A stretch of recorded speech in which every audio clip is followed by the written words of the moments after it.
What is up? Welcome to the Podium Proof F1 live stream for the Austrian Grand Prix 2022. What's going on, everybody? What a weekend we had. Ferrari looked to have some serious pace on them this week. Red Bull kind of seemed vulnerable for the first time in quite a while, pace-wise. You know, they kind of didn't have an answer for Ferrari. And Mercedes is still exactly where they've been. Nothing really doing there. No. So, man, I mean, exciting race. Exciting weekend. Everything. Yeah, true. I mean, we had the sprint race on Saturday, qualifying Friday. Always makes for a fun weekend with the sprint races. I'm kind of growing a liking to them. I wasn't a fan of them initially, but they've been pretty good, man. They've been pretty fun. Yeah, I do agree. I think they're an acquired taste. Mm-hmm.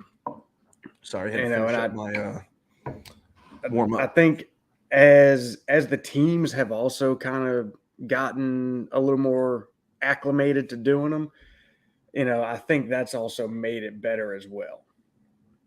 As they've gotten more comfortable and more of an understanding of what they really need to do to prepare for it, to execute, kind of how to play that sprint race into their whole weekend strategy, right?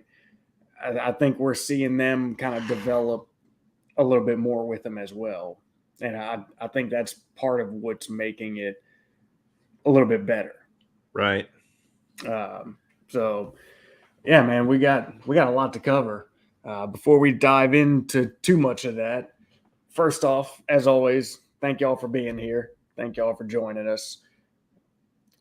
Bottom left of the screen there, you will see a QR code. That'll take you to our link tree, which will give you everything for where to find us, social media, podcast platforms, all that good stuff. Bottom right, see that red subscribe button? Do us a favor and hit that. We would greatly appreciate it. Give us a like, throw us a comment here on the live stream or DM on social media. We want to hear from you. We're doing these lives now, trying to work this thing towards what our ultimate goal was of this podcast and YouTube channel, with kind of just an open discussion, platform like we've talked about. So jump on in and help us do that. Just trying to create a place.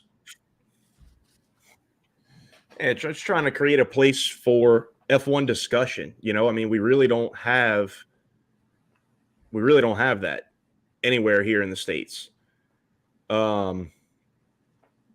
It's been, it's been something that we've been looking for a long time.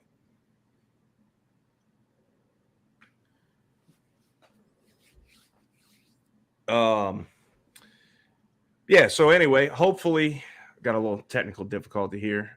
Take it away, David. All right. So, hold on. I'll be right back. I guess we'll start with the drinks. Get into what we're sipping on tonight. So I figured I'd take a little tour down Whiskey Row with some Old Forester. So you can see right here behind me, got them all lined up. You may notice there is 5 of them there. That is with the addition of the home blended 1915, which for anybody that doesn't know is a 50-50 mix of 1910 and the 1920. And if you haven't done it, you need to do it. All of the Whiskey Row, I mean, in my opinion, is fantastic on its own. But the 1915 is possibly one of my favorites. But for now, going to start with 1870, which is the original batch. It's a 90 proof, and this is their, I mean, just like it says, their original batch. This is the original recipe.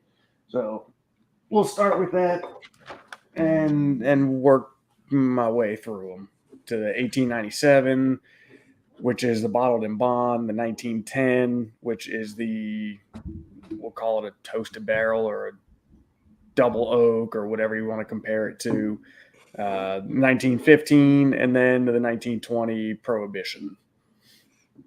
The Whiskey Row Flight. Yes, sir. Sorry about that. Had a little communication malfunction on my end over here. Oh, good. Looks like you got it now. Yeah. So I'm gonna be what is that? sipping on the Old Scout straight bourbon whiskey. Hocus Pocus store pick. It is distilled in Indiana, which you know what that means. MGP. Yes, sir. 6 years old, 114 proof, 115 proof, really. It's a banger, which I know we always say that, anything that's but, man, an MGP. Freaking distillate. MGP is yeah. It's it's awesome. You know, I mean, dude, you can't go wrong with MGP. Yeah. Well, not to Anything, mention, really.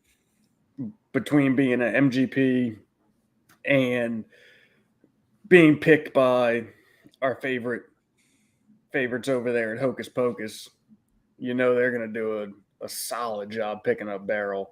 So between those two things, man, kind of can't go wrong. No, absolutely, man. You know, as we've alluded to many times, Hocus does a outstanding job with their single barrel program. If any of y'all listening are in the Louisiana area, make sure you get over there in Prairieville or Alexandria or Lake Charles. But man, their single barrels are outstanding. Yeah. And their regular selection is, you know, really solid. Really, really solid. Yeah, so I'm gonna start with this one. I don't know. I might dive some other stuff after. I might stick with it. I hadn't decided yet. We just have to play that one by ear. Yeah. We'll see where the night goes. Yeah. Well, you know where mine's going. Mm-hmm. I got a few ahead of me and I'm gonna have to make sure I don't get too heavy on the pours. It's still you took off of work tomorrow? No. Nope. No, it might be a rough morning though. I heard that. Most Tuesdays aren't ideal. No, they're not. No, Mondays are always terrible. Mm-hmm. All right, man. Let's why don't we dive into this race a little bit? Yeah. You wanna lead it off here? Where you wanna start? You wanna start at the beginning? You wanna start quali, sprint? Why don't we just start at the sprint? I mean, look, qualifying, you had the top three. Max grabbed pole for the sprint. Yep. Followed by Charles, then Carlos. Mm-hmm.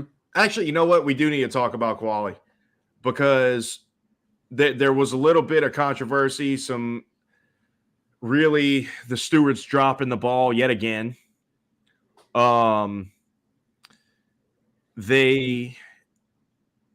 Anyway, to finish my previous statement, Max, Charles, Carlos, all within 100th of a second, right? No, under a tenth. Under a tenth. Under a tenth of a second. Within a few hundredths. I think Charles was 200ths behind and Carlos was 800ths behind. Let's see. If I'm not Max with mistaken, a I think 104.984. I think Charles is Charles with a 0.023 or 6. 105.013, and Carlos with a 105.066. So yeah, all three of them under a 10th. Yeah. But you know, they were deleting lap times left and right. Mm-hmm. I mean, were on that nonstop. ball this weekend, And they were on it. You know, they were absolutely on it with the lap time deletion. However, right at the end of Q2, Checo goes out of track limits, and they just, I don't know, miss it or were preoccupied, so they say. Yeah, I mean the official statement is that they just had so many things they were trying to watch and review and catch. When that happened, by the time they kind of caught up to getting to that and being able to do something, say something about it, they were already in Q3. So they kind of came out and said like, look, I mean it was a mistake. It was an honest mistake. Like we could only do but so much kind of deal, Mm-hmm. So yeah, I mean they just deleted all of his times in Q3 and started it from there. I mean, dude, that's unacceptable. That's ridiculous. You know, I mean, it just what how does that happen? You know, I mean, not only is it unfair to the people whoever I think it was Gasly that would have gotten into Q3 and been able to run in Q3, Yeah. but it's unfair to Red Bull as well. Because, you know, like they're one of their things that they I guess combated the statement with from the FIA or from the stewards or whatever was listen, we had to use unnecessary resources in Q3, Mm-hmm. which is true. Mm-hmm. Um, Yeah, I mean resources and just take additional risk. right. So, but the thing is, like, okay, he goes and runs in Q3, uses 2 sets of tires. Did he run? Yeah. Mm-hmm. They didn't take out his times till after. He Yeah, ran the whole thing. yeah, because So I think he actually put it P4. yeah, he was like P4. Um, and then he goes and uses 2 sets of soft tires, which they could have easily maybe had different strategy options. Of course, it didn't wound up not mattering, but that's hindsight now, Yeah. you know. It's I don't know, man, like be better, stewards, Yeah. FIA. Right. Come on, man. Like this is a Although, freaking joke. yeah, I mean, so that was one thing, right? That was a bit upsetting the way that played out. On the flip side, uh, credit where credit's due. In regards to the FIA, the biggest complaint that we've all had is consistency. And Right. beginning of this year, they made the rule: the white line is it. Like the white line is the track limit. Period. Point blank. No ifs, ands, or buts about it. And I mean, dude, they stuck to it. Mm-hmm. And it seemed it definitely was a lot more this weekend than what we've seen before. I mean, dude, it was left and right with lap times getting deleted, then black and white flags in the race, then penalties, which, you know, I don't know if you want to get into that later when we're on the race, but um, you know, but nonetheless, dude, they stuck to it. They were consistent. So, Yeah. you know, we can't complain there. You know, I've got to at least give them that much credit. You know, it's a step forward. There's still plenty of other things we can bitch about, but Yeah, well, I you know, mean, like in that that's a case, bit of though, consistency. in that case, what the hell else did you have to look at that took you so long in between Q2 and Q3? Yeah, I mean, with the Checo part, yeah, dude, I don't know because the rest of the weekend, man, it seemed like they were pretty damn quick about it. Right. So, yeah, I don't know. I'm not sure on that one. Man, I don't know, man. It's unacceptable, dude. Like, this is F1. Mm-hmm. You gotta figure it out. You gotta be on top of it. That can't happen. Right. A car that should not be running in Q3 cannot run in Q3. Right. You know, Yeah, I mean, it's as simple as that. This is the Who knows what pinnacle could of have happened? motorsports. Right. But like, who knows what could have happened? Gasly could have pulled out a hell of a lap and stuck at P5. Yeah. You know? I mean, that Yep. midfield is so close. That AlphaTauri, I mean, it lacks some race pace, but it's been known to pull out a lap in quali from time to time. Mm-hmm. You know, so who's to say that wouldn't have happened? Right. And that changes his entire weekend. Yep. Yep. Yeah. I So, mean, the possibilities that it denied, you know, it I agree. It can't happen. It shouldn't happen. But it did, and here we are. You know, I mean, kind of is what it is at this point. You know, all we can do is talk about it and bitch about it. right, right. I know. Speaking while we're on the topic of the stewards, one thing that I actually didn't know about, and I think it's kind of just coming to light because I want to say he was fined afterwards. But Seb has received a $25,000 fine, suspended fine, for kind of going off in the driver's meeting and walking out. Yeah. Which, man, I mean, can you blame him? No, so supposedly him and Fernando were trying to have a serious conversation about some issues that they've been having with the powers that be. And they kept wanting to talk about I don't know, just some trivial things where it was, again, you know, I guess changes to the racing regulations that are typically there, but they're going to be a little bit different this time in terms of the pit lane. Yeah, it was some pit lane stuff. It was a number of things.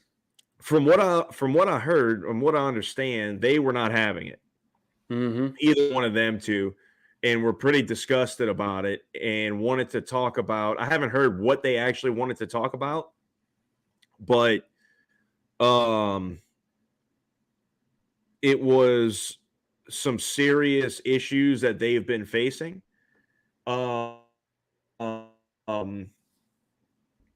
And apparently it got really heated and just absolutely blew up. And Seb had enough and left. Yeah, well, he apparently said something to the effect, if I remember right. What was it? Wasn't it? It's something about some kind of jab he made at like the whole rotating panel of stewards and race director. He was like, "Well, what the hell do you expect us to do when y'all change every weekend or whatever? I think he said something like that and then stormed out. But I mean, he's right. They do this stupid rotating panel, which is the worst thing you could do for consistency. And then I do know one kind of like the general topic of what him and Fernando were trying to address was the ISC, the International Sporting Code, lays out certain things, certain rules, certain ways that things play out in certain situations. But then, the race directors are coming in on these weekends and putting out in the drivers' meeting rules that I wouldn't say contradict, but kind of muddy up. It's like, well, that's not what the ISC is saying, and that's not what we've previously gone by per that International Sporting Code. Right. And like the who gets right to racing room, that whole issue, right? So now they're saying if you are ahead at the apex, you get the right to racing room.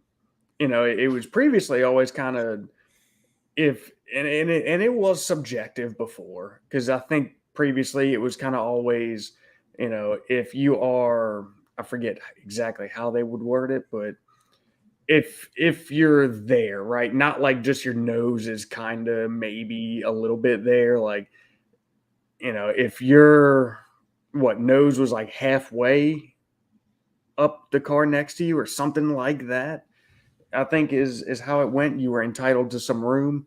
Now it's, if you're not ahead at apex, you don't get the right to room. So you could be, an inch behind them. You are dead nuts on side of them. And that driver on the, let's say you're trying to go around the outside, like we saw this weekend. Quite a few times.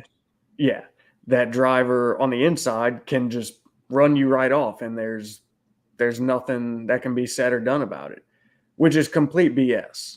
Yeah. If you're there, then you're entitled to racing room. But it and then the other part of it, so if you're ahead at the apex, well, where's the apex? Yeah, if you're on the outside, there is no apex. And it's the other part of it is the apex changes. Are you trying to set that turn up for a better exit? So you're going to late apex, or whatever, different drivers use different apexes. Well, not only that, how many times, just look at last year, because it's easy to compare. Last year with Max and Lewis all season, you see them two running together. There was a lot of tracks with a lot of turns where they take two completely different ways, and so which apex do you go by? Let's just go back and say, it's Lewis and Max. Whose apex do you use for who's ahead when? Do you use Max's typical apex or Lewis's? It puts way more gray area there. It seems to be what they're all about, is the gray area. Yeah, I know, right? They like it. Yeah, I mean, look, gray area leaves room for them to screw up, right, and get away with it. Yeah, no not doubt. Be held accountable. Man, look, it is what it is. From the looks of it, that's going to be what it's going to be. We're going to have to deal with this shit just going forward, almost in perpetuity. I mean, how long have we been complaining about this? Oh, I know, right? Since they started handing out all these penalties. Yep. Left and right. But anyway, moving on. That's a soapbox we can spend a whole lot of time on, and we will soon. We will. Yep. Sprint race. Let's dabble on it and then get into the actual race. Yeah. You know, Max came out guns a-blazing. So did Carlos.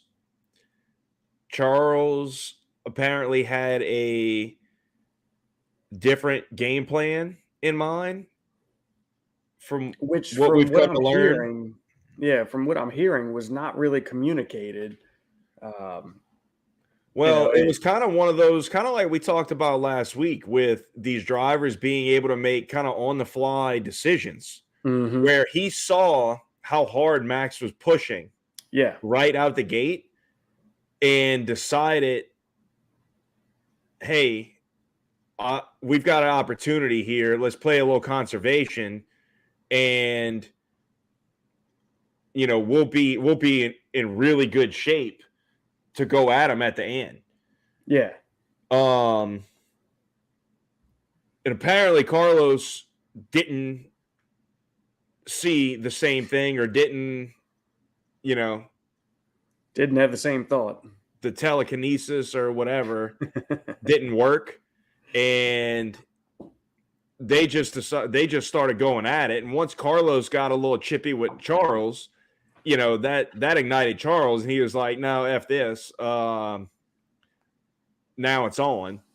Yeah. And, you know, he essentially, they battled back and forth for way too long and cost themselves a chance to go at Max. You know, Max was able to get a nice little cushion, and I'm pretty sure Ferrari not destroyed their tires, but anything that they would have had at the end, they used up.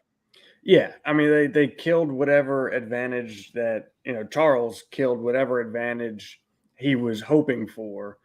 And, yeah, they just built that gap, which at the end, Charles was still closing them down. Yeah.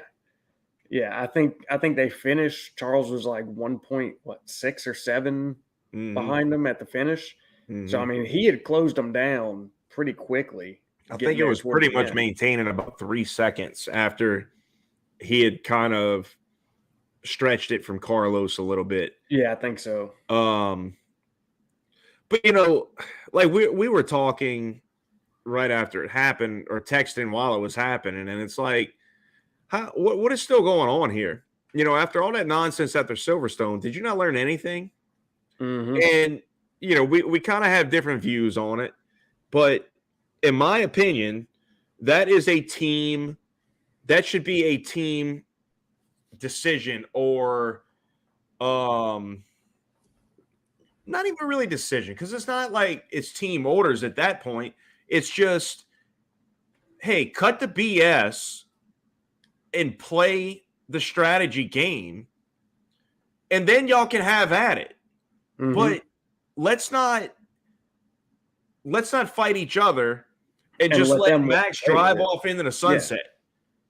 Yeah. You know, I mean, how look, I can't, my whole thing, what we were talking about is, I can't see Carlos, I can't see these conversations being had and Carlos just disobeying.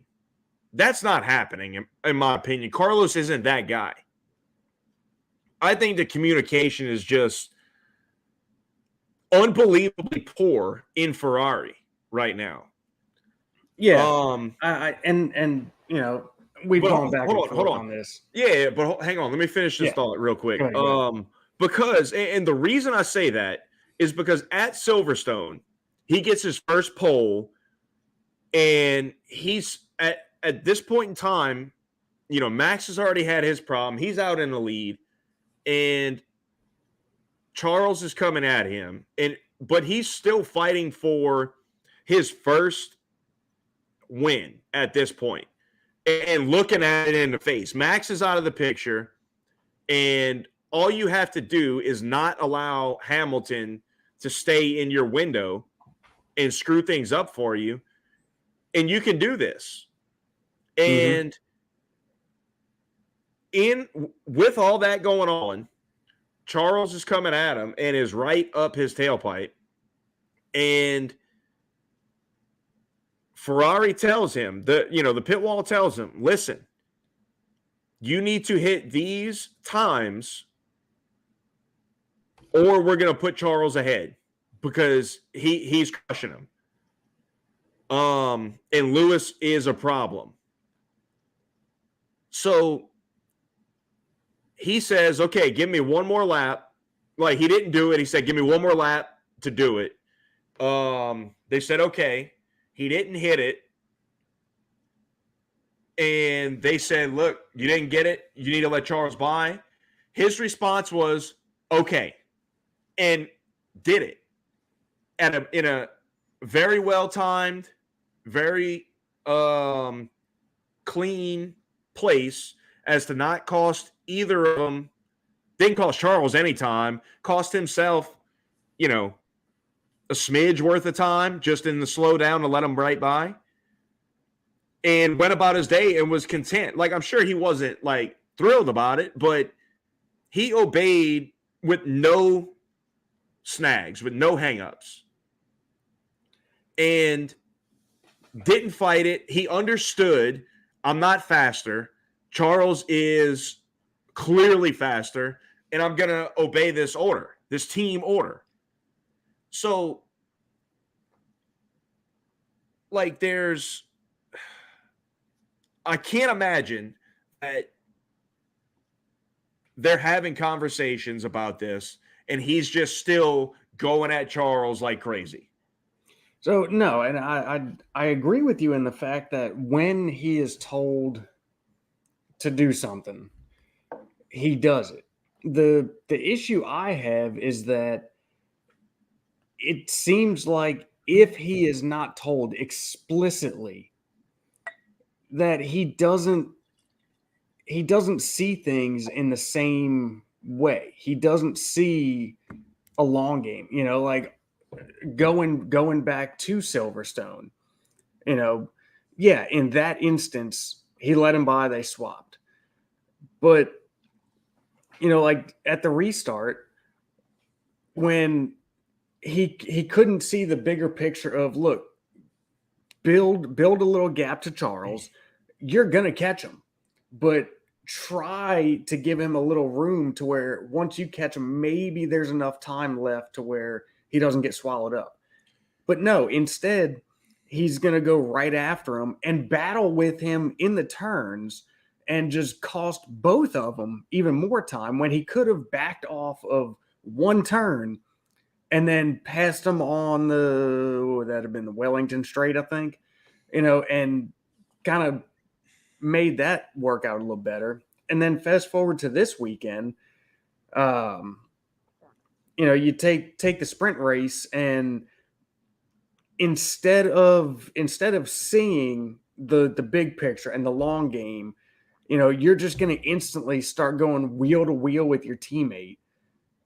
And it's not like it was one turn, two turns, and then he kind of realized and was like, oh shit, maybe we should work together and close down on Max, then we can do all this. Like, dude, he kept hammering Charles while Max is just driving away. He's not a rookie. He knows this. He knows the longer he battles with Charles, the further down the road Max gets. And yeah, I get it. It's a sprint race. The point swing isn't as big and the points aren't, but it doesn't matter, dude. Points are points. Little points now add up to big points later, but he doesn't seem to kind of have the whole big picture. He's looking at the right now and the me right now at this turn in this moment, not the team as a whole at the end of the race. That's my issue.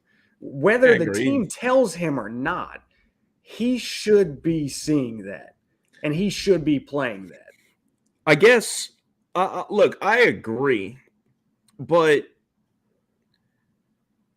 at some point, like,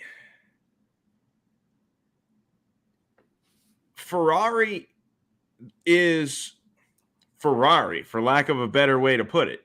You know what I mean? Like, how are you not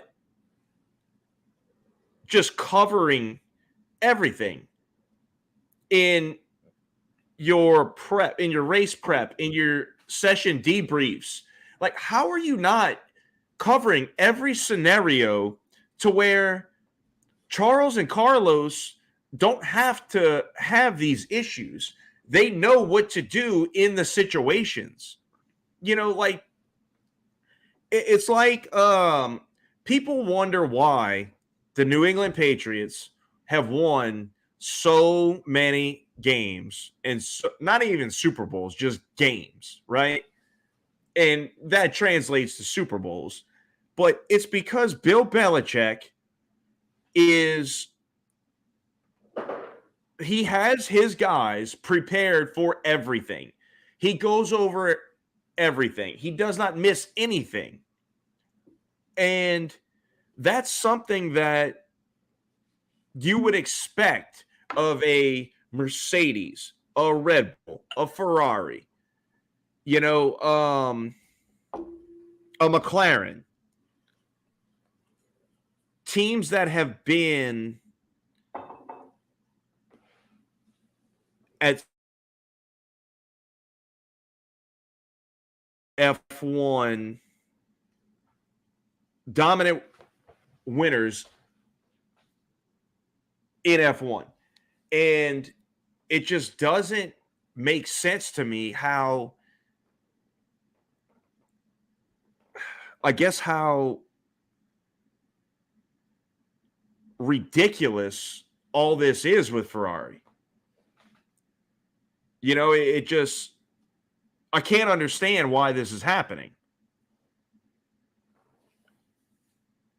Yeah, I mean, I don't disagree, right? You would think that they are having these conversations, and that before Silverstone, before this weekend, you would think that before this was ever an issue, they would have had these discussions like, hey, look, if y'all are up at the front, as long as y'all keep it clean and don't give us a reason, and maybe, and it's comfortable up there between y'all, yeah, y'all can race. You're free to race.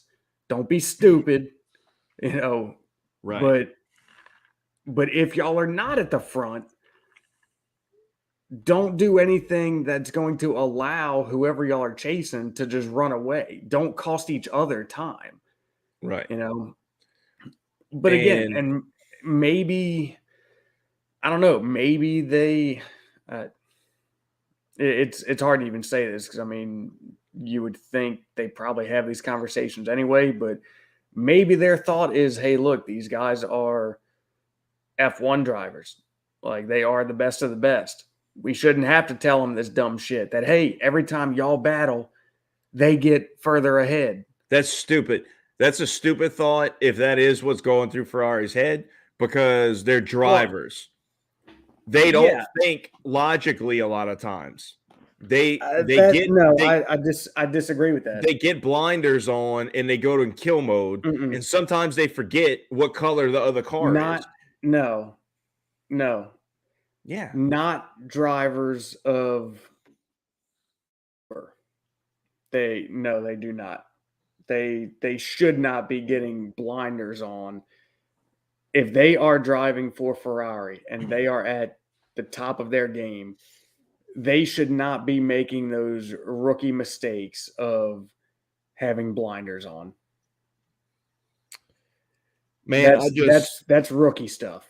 I agree. I just still think at the end of the day, when the cars are that evenly matched, or the proper things aren't communicated, that's what happens. I mean, look, you have to, how do you not plan for that? Okay. Like, how before the sprint race, they're sitting there in 2 and 3, provided everybody makes it through turn 1 clean, you're assuming that you're going to be very close together. So how are you not having these conversations of, hey, look, if Max looks like he takes off and is abusing his tires, we're gonna sit back and we're gonna chill out. And like there's gonna be a code sent, Charles is right behind Max. He's gonna say something that means, hey, conserve. Max is going at it like crazy. We gotta let just tire conservation mode. We're gonna get him at lap X. Mm-hmm. How are these? That's what I'm saying. Like, how are these conversations not being had? How is it not just like, okay, Charles is right behind Max. He says a word to his engineer that then gets relayed to the other side of the pit wall, and they understand, and then that gets relayed to Carlos, and they understand the goal. They understand the mission and what they need to do now. And yeah, maybe like in the moment they go at it for a corner or two, and then by the time that message gets back to Carlos, but still, you don't see all these shenanigans going around for lap after lap. Yeah. Like that's what I'm saying. Like Ferrari is just very, very Bush League. Like that's what it seems like. That's what it seems like for me. Yeah. Mm-hmm. And because, like, given the situation over the last few years, Red Bull does not make these mistakes. Nope.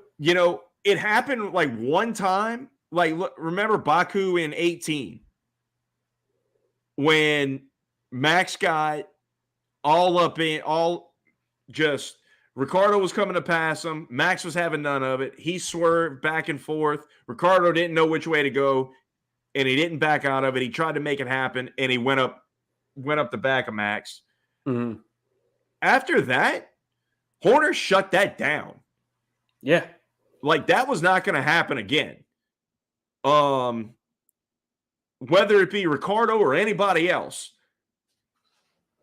And it's just like you don't see Mercedes had their 1 year of Nico and Lewis going at it, and they addressed it. I just can't understand, like, how do they not learn from these things? Like, Ferrari doesn't need to experience it themselves. You've got how many different examples of it in the past? Go on down the line. Yeah. We'll start in the 80s. You got Senna Prost. Then from time to time, you had DC and Mika a little bit, and then that got nipped in the butt. Mm-hmm. You had I guess, like, let's jump forward to a little more recent. You had Vettel and Weber. Yep. Then you had Nico and Lewis. Mm-hmm. And you had Max and Danny Rick. And that wasn't really. It never got as bad as some of the other ones. It never got that bad. No. Mm-mm. Because Red Bull didn't have that. Like, they didn't have a championship contending car at that time. They had a potentially race winning car, but they didn't have a championship winning car. Right. And, it's just something that there's so many examples of it. Like, what are we doing here? How is this still happening to where you're not having these conversations? Yeah. I mean, it's like the age-old saying, right? Learn from other people's mistakes. You'll never live long enough to make them all on your own. Mm-hmm. So there's plenty of them out there. If they're not learning from what other people are doing, then that's their own damn fault, and it's going to cost them a championship. What it comes down to is this kind of stuff, the strategy stuff, and this plays into the strategy game. Mm-hmm. This is what's going to cost them the championship. So let's look, man. It was an exciting sprint race. Not so much at the front. But They had some good stuff in the midfield. Sprint races are cool, man. I'm a fan. I'm on board. I don't want to see any more than what they have now. I like them just kind of periodically. Yeah, a little sporadic.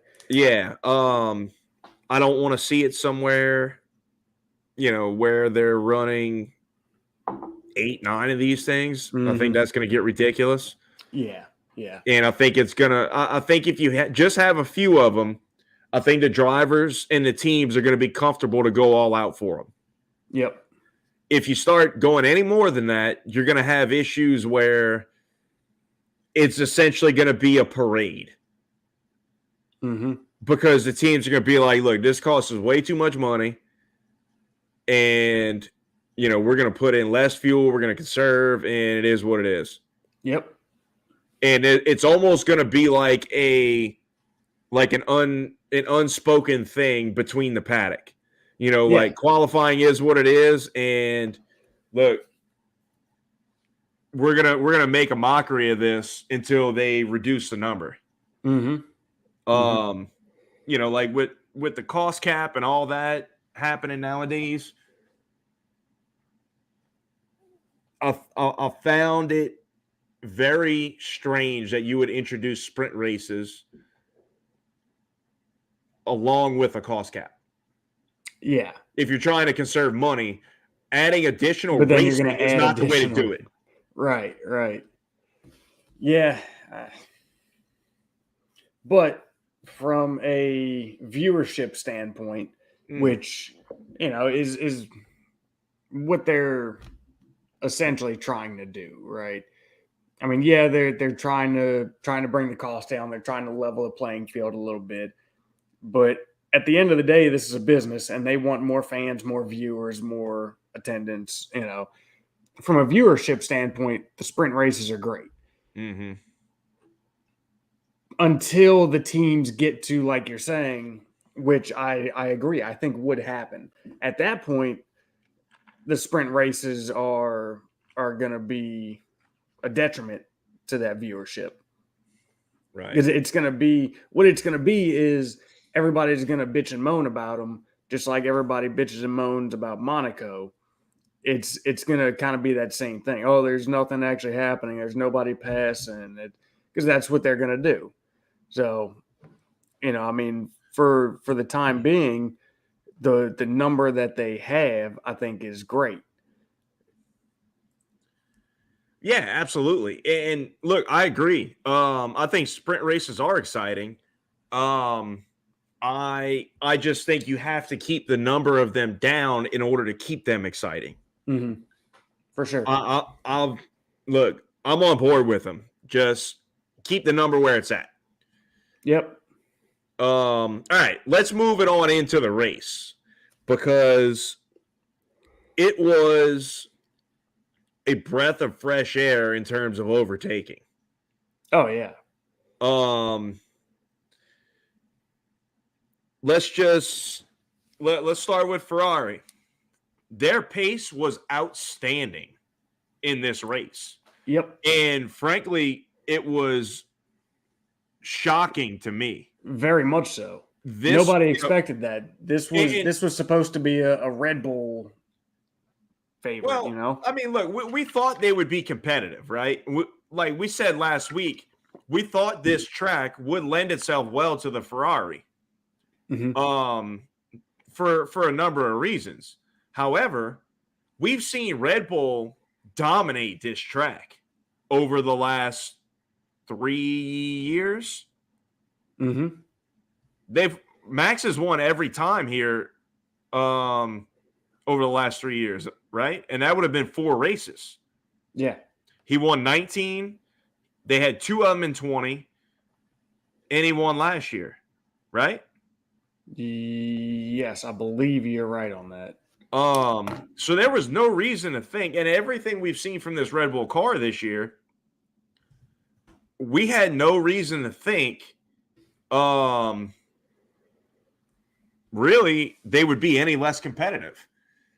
But man, Ferrari just God, dog, man, we have not seen this year their car be able to be behind the Red Bull and attack the Red Bull that way. We've seen and them just run them down. Yeah, well, like we've seen them out qualify the Red Bull and just stay ahead and be faster than them.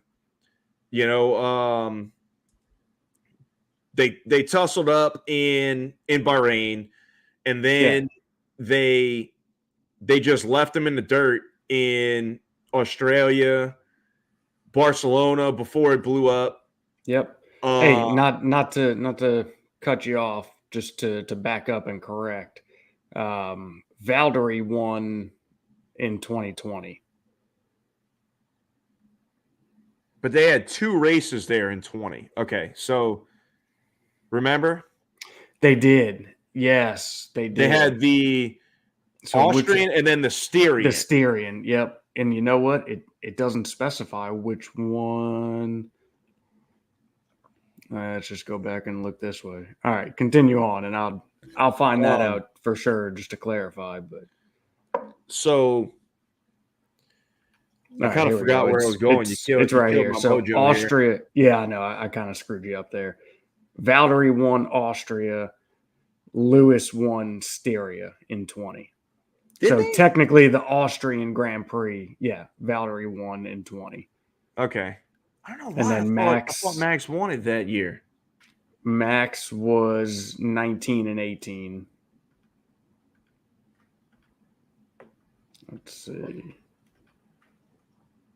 2019 was Max, and 2018 was Max. Yeah, 2018 was Max. Yep.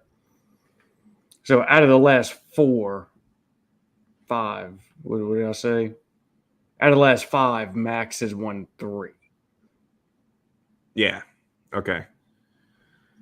But yeah, anyway, I mean, look, Ferrari, they absolutely took it to the Red Bull, and we weren't expecting it to look like that. You know, we thought they would be strong. And they absolutely were dominant. And there was nothing Red Bull could do about it. Right. You know, they tried to kind of do what they could tire strategy wise, and it didn't matter. Like Ferrari was great on their tires. They were able to run longer on those mediums. the tire deg on the Red Bull was their Achilles, man. That killed them. Yeah. But even they just didn't have the pace, you know? Mm-hmm. All right, forgive me here if I mess this up, but Tuan Vu Nguyen, I'm hoping I got that right. I think you did. Ferrari has a great engine, and that's obvious with Haas being competitive. 100%. I agree with that, man. They're so from all accounts, Ferrari supposedly has the most powerful engine on the grid this year. Mm-hmm.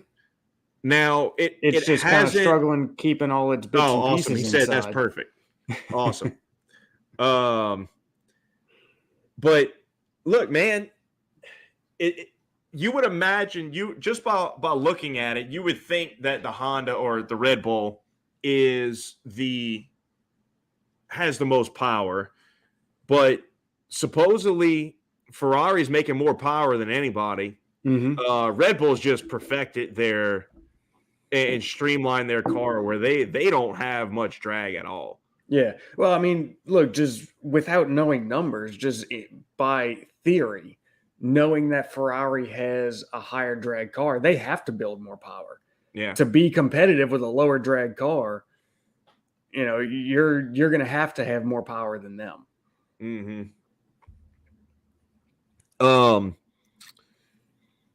But you know, once again, that reliability gremlin got old Carlos with the engine, and however, right on cue, Twan. Yeah. However, that reliability issue that Carlos saw is not a new problem. Correct. That is still an older engine that once they kind of worked a few of the kinks out, they could not, which we've talked about on here before, you cannot take those upgrades and updates and make them retroactive to your old engines. Right. So Carlos you can put them on the new engines that haven't been introduced yet. Right. Carlos was still on one of those older engines. So it's not really a new problem that we saw. I mean, it happened a little more intensely. Mm-hmm. Right. Yeah. It was a little more, which I don't remember when it was. It wasn't that long ago. We were talking about engines blowing and how these days they don't blow like they used to. And this wasn't quite on the same level where it's just like this instant, like these V10 days, like 19,000 RPMs to where it just goes to a million and it's a big fireball and puff of smoke. If you're too close behind, you might catch a piston in your car. Yeah, pretty much. But I mean, it did its typical, just it started smoking, right? But then once he got on that access road, there's a great video out there. I wish I had it to where I could put it on here, but I didn't go find it. But it shows where it actually lets go and that motor just explodes, and you can see the percussion off of it. Dude, that was wild. Yeah. I mean, it spit a fireball, and then of course you literally saw the car shake. Yeah, when it was like creeping to a halt. Yep. And then of course, I mean, you do that, you spray oil everywhere. Once a fire starts one place, used motor oil is great for starting fires. So everybody's like, "Oh my God, the car went up so quick." Well, yeah, when the whole inside of that body is covered in oil spatter, of course it did. Redneck starter fluid, bro. Yep. But I mean, dude, it was, man, that was an engine explosion like we have not seen in a long time. No, you're right. But they did say it was the same problem that got Charles. Mm-hmm. And I would imagine they were waiting on this to happen. Because until they had to. Like, you're not going – I can't see you taking the penalty or just, like, scrapping an engine. Because there's no for sure that it'll happen, but you might be just kind of waiting on it. Yeah. And not surprised if it does. Mm-hmm. Because Carlos has not had any engine trouble this year. That gremlin has all been on Charles' side of the garage. He had what, one hydraulic problem? It was hydraulics in Baku that got him. Yeah. So but man, like it couldn't have come at a worse time. No, I know. Like he was literally setting up to pass Max. Yeah. Yep. That was a Ferrari 1-2. That was a greater point swing for Leclerc in the championship if Max is third. Mm-hmm. Like, man, that was, and not only that, like let's take Charles and the constructors out of it, just Carlos himself. Dude, that was a big blow. Like, he was riding high. Mm-hmm. He's had a good string here. Bro, he's been on a heater. Yeah. And that was a big blow. That one hurt. I mean, you could see it. You could see it all over him. He was just devastated, rightfully so. Yeah, man. I mean, he looked like, after it happened, man, he looked like Mika. After his engine blew up, where he was just kind of like, helmet in between the knees, mm-hmm. But man, we'll see what happens. How about that Stewart trying to keep the car from rolling back on track? The Marshall, flames. dude, I have a bone to pick with those marshals. When Carlos is on fire and pulling up the track, I saw this view from further back where you see the marshal coming down the hill behind the fence, and it was he had a fire extinguisher in his hand, and he put it down and started waving somebody behind him like, come on, with no sense of urgency.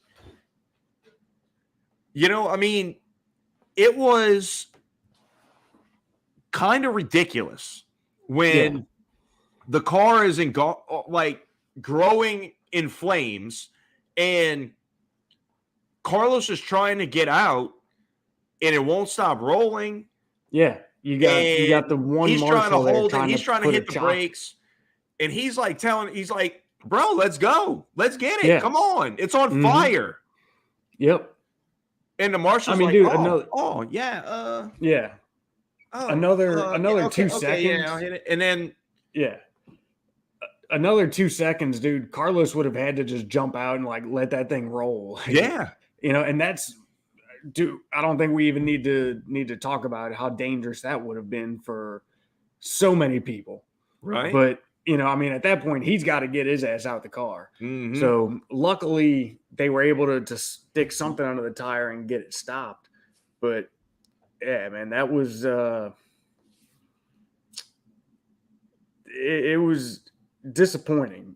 Generally, I think the marshals are usually kind of insane how fast they're on the case. I mean, we've got a few things over the years where, we could sit here and nitpick it, like we've talked about before. Heat of the moment, things are different, right? But this one was definitely a lapse in somebody's reaction times or judgment call or whatever it was. There was a lot to be desired with their reaction on this one. Yeah, absolutely. But look, man, Leclerc looked outstanding. What he passed Max 3 times? 3 times, yeah. And really, a couple of them, good Lord, were they some insane moves. The first one, I think he caught Max sleeping. Yes. I don't think Max thought he was going to go for it there. No. The closing speed into that corner from Leclerc was insane. Mm-hmm. If I remember right, that first one was where Max left like just enough of a gap. He didn't quite cover off the inside enough, but it was probably where he thought Leclerc wouldn't shoot it. Right. And dude, he left enough of a gap and Leclerc took it, man. He just didn't cover off the inside quite enough. And that was brilliant, dude, because he came flying up there. Yeah, and after that, I want to say it was the last time that Leclerc passed him. Mm-hmm. The second time he rolled by him. Yeah. He caught him early. He set him up well, and he got a great exit out of turn 2, I think, and pretty much just kind of blew by him and was he could kind of enter 3 however he wanted. Yeah. But the third time, Max was ready and defended the inside hard. And I think Charles absolutely was ready for that and pulled the old switcheroo on him. Yep. And knowing by that point, that Max was struggling for rear grip and corner exit speed, that was absolutely the best possible move he could have done. Yeah. Make him go on the inside. Right. And, force him to get the worst possible exit that he could. But yeah, look, dude,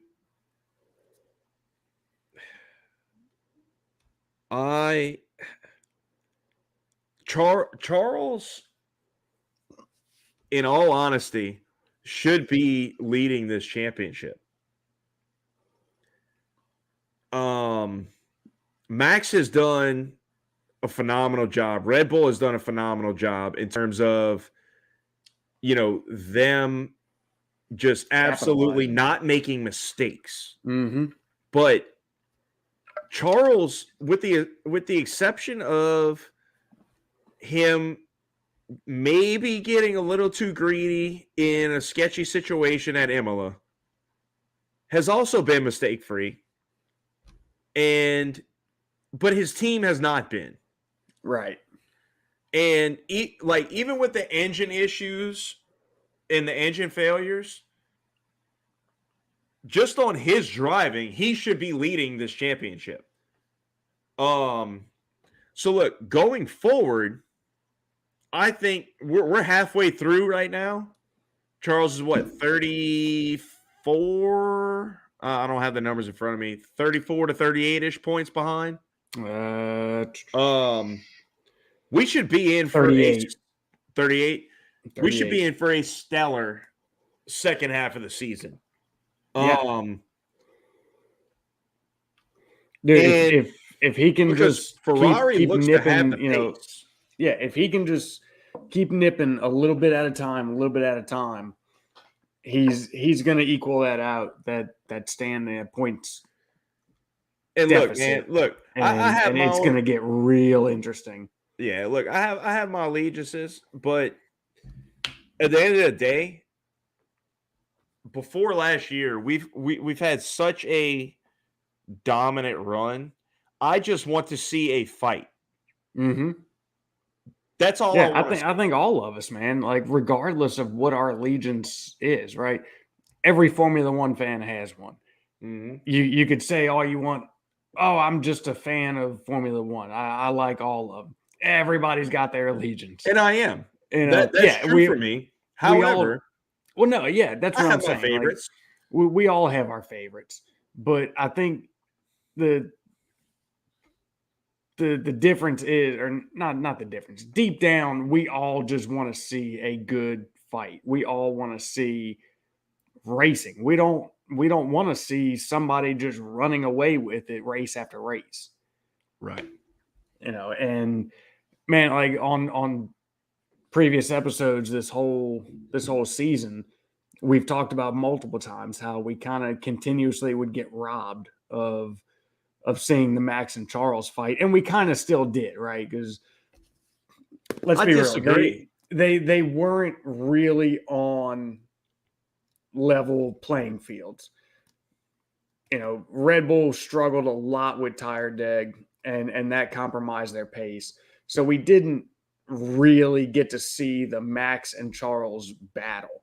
The reason we got to see as much of it as we did was because just the way the pit strategies worked out, that Charles kept coming out behind Max and then just had to pass him again as he ran him down and then ran away, But nonetheless, like, we still got to see them two mixing it up a little bit.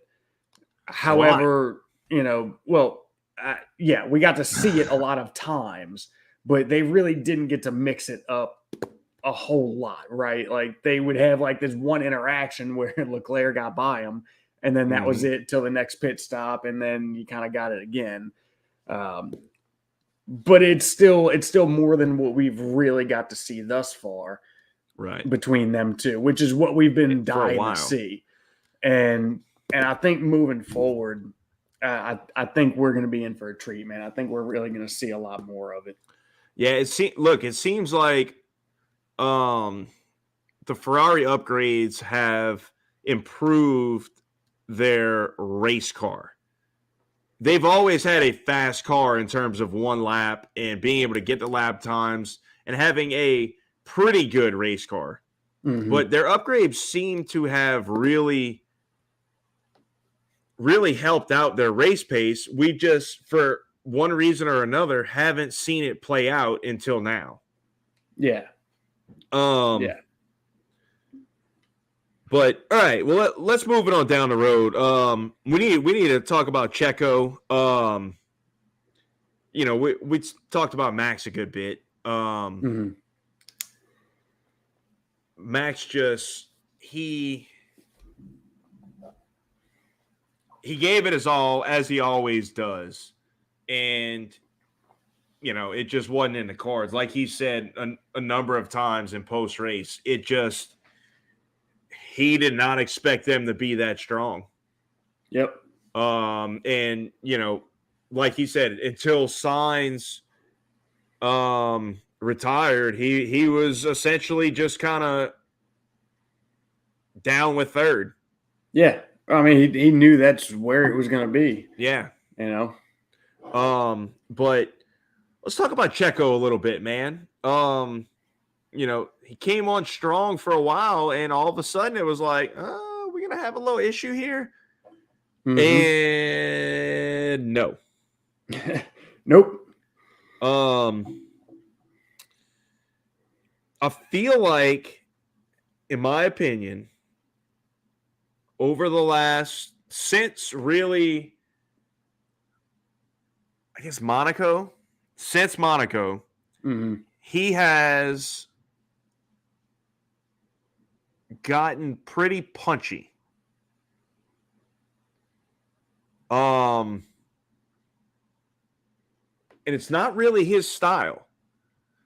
And it clearly has not benefited him. It hasn't, man. I mean, you've seen him mix it up with people, having offs, look, dude, I get Russell kicked out and understeered a little bit into him, but there's certain risks that you take when you go to pass somebody on the outside. Well, and that right there, that Checo and Russell instance, what I was talking about a little while ago with if you're ahead at the apex, that means that you get the room.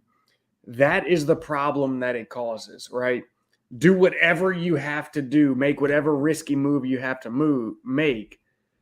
As long as you're ahead at the apex, you're in the clear, right? Mm-hmm. Although, I mean, we see what happened, you know, Checo DNF'd, but he kind of came in there pretty hot around the outside. I've seen a bunch of different angles of it. And yeah, I mean, he was there, but the way he kind of came in on the outside there, Russell even said, I mean, he admitted to it, you know, he took the blame, but he was also like, I couldn't really do anything else, you know, like right. He's already at corner entry, you know, at a risk of the car spinning or getting, you know, upsetting the balance of the car. It's not like he could just jab on the brakes at the apex. Mm-hmm. The speed he was carrying is the speed he was going to carry. He couldn't really do much to alter that and still keep the car under control. Mm-hmm. And Checo comes rounding the outside, and now all of a sudden, George doesn't have that car width of track exit. So he's got to crank a little bit more steering into it. And, well, what do you think's going to happen? You're going to understeer. And then you're just going to push wide. And, dude, you could see it. There was a video from Ocon, who was right behind them. Mm-hmm. And, dude, you could see right when they came around, you could see at apex, George's car, it looks like he put a click of like left steering input. That's not what happened. Let's be very clear. He didn't do that. But that's right where the understeer was. And you could see it clear as day where he was turning and he tried to turn more to leave that room. Mm-hmm. And the car just pushed right out. Right. You know, like there really was nothing he could do about it. I don't think he did anything wrong. He got the penalty. He owned up to it. But I think that whole ahead at the apex, I think is kind of what this comes back to. Like, you know? It's there. Checo put him in that position where, right. Like, it's not like Checo went up the inside and Russell didn't give him the room. Checo went around the outside and held tight on him. Like, okay, he gave him room. He could have given more. Yeah, he could have given absolutely. He could have given a significant amount more. Yeah. But he didn't have to. No. And he was ahead, so He he was. gets, you know. But what he did was he forced him to enter the corner at an awkward angle and apex extremely early. And that is going to create a situation where Russell has to go wider than normal. Mm-hmm. So the line changes. Yep. And Checo, you're now in that line. Yeah. Like there's no way around it. There's Nope. zero way around it. And look, it's one of those things that I would 100% deem a racing incident. And I don't think it should be, I don't think there should have been a penalty. Now, obviously, I don't think Checo did anything wrong. And his consequence was horrible. And he wound up retiring from it. And that sucks. But man, like, you know, there used to be an understanding of, I guess, the risk associated with passing somebody on the outside of a corner. Yeah. And I feel like the regulations that, or the rules of engagement, I guess, that the FIA have put forth have. We're talking F1 racing, not dogfighting with F14s. It's the same shit. It's the same shit. I know. I'm just messing with you. The rules of engagement. The hard deck has been established, and it will be broken. Yep. Because there's always, in every battle, there's always a Maverick and there's always an Iceman. Mm-hmm. But look, I mean, except, you know, I mean, so who's who? Because I mean, these days, Iceman is the admiral and Maverick's still a lieutenant. So who's who in the race? He was a captain. Captain. I'm sorry. Get it right, bro. Come on. My mistake. I'm kind of embarrassed I made that mistake, actually. You should be. I am. Don't worry. I am. I am, actually. So, but either way, man, like, I feel like they've created this monster, and that's what you're going to get. Because now, if you take it around the outside and you're ahead, even if what has been a ridiculous move for the last 60 years, you are now in the right. Yep. If your nose is ahead. Yeah. So, good luck, stewards. Mm-hmm. Oh, don't worry. They don't need the luck, because guess what? Next weekend it's going to be a different panel of them, and so they can just be like, "Well, look, last weekend when that happened, that wasn't us." So, I mean, I don't know what to tell you. You know but that's exactly what Vettel and Fernando were bitching about. Mm-hmm. Exactly that, because that has been the answer that they're getting. Yep. Is, hey, you know, that I hear you, but that wasn't us. You know, I you know, I'm sorry. Yeah, Stewart, race director, all of them. Yeah. Mm-hmm. But all right, moving on down the road here. Let's get it. Yeah. Mercedes. Yeah. Mercs.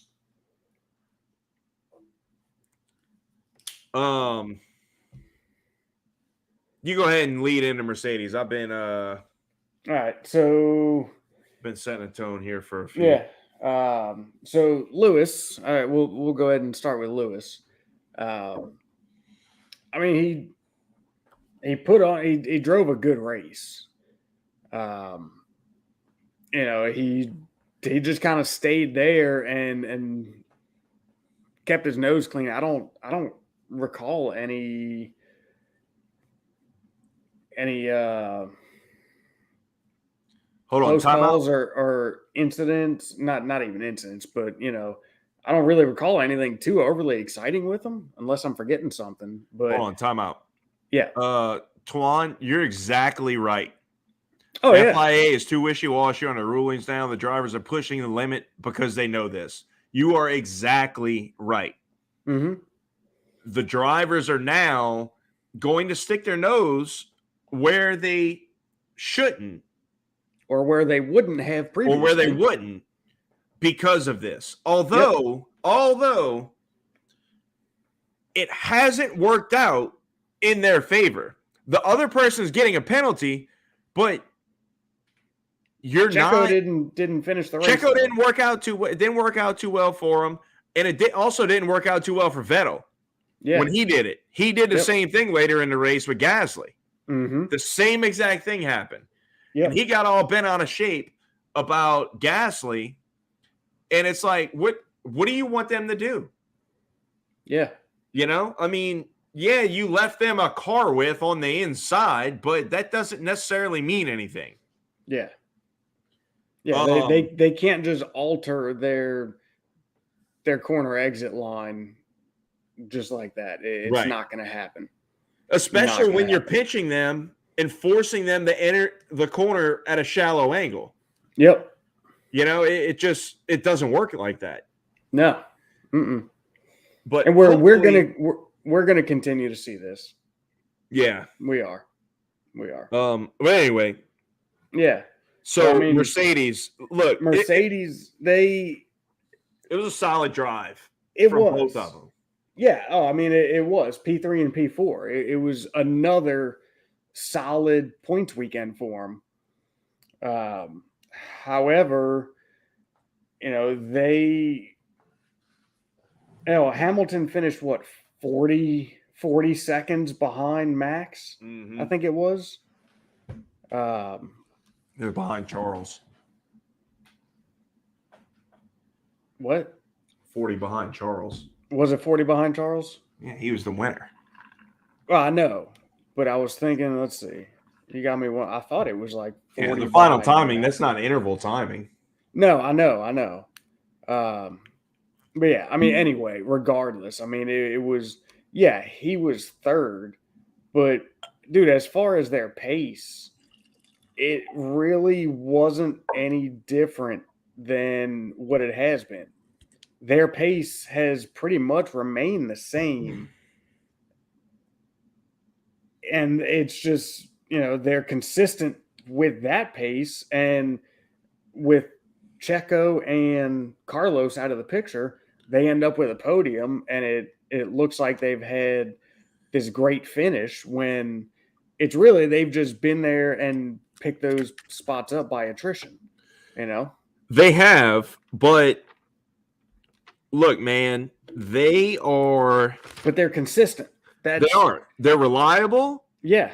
And they're clearly faster than the rest of the field. Oh, absolutely. Yeah. And they're just sitting there mopping up on points when the other two in front of them falter. They're there every single time. Mm-hmm. It's look, dude, it's not going to win them a championship because they're not fast enough for that. Nope. And despite them finishing all the time, they've had some spots where they're not finishing that strongly with both cars. Yeah. But I mean, dude, they are in a solid third position. Oh yeah. In the constructors, I mean, they're at 237. McLaren is at 81. Like, it's kind of crazy that McLaren's still ahead of Alpine. They're not. They're tied. Oh, okay. I mean, technically they're ahead because they were before they were tied, but right. Yeah, they are now tied for fourth technically. But I mean, yeah, dude, for the lack of pace that the Mercedes has comparatively to the Ferrari and Red Bull, they are way outperforming the rest of the field.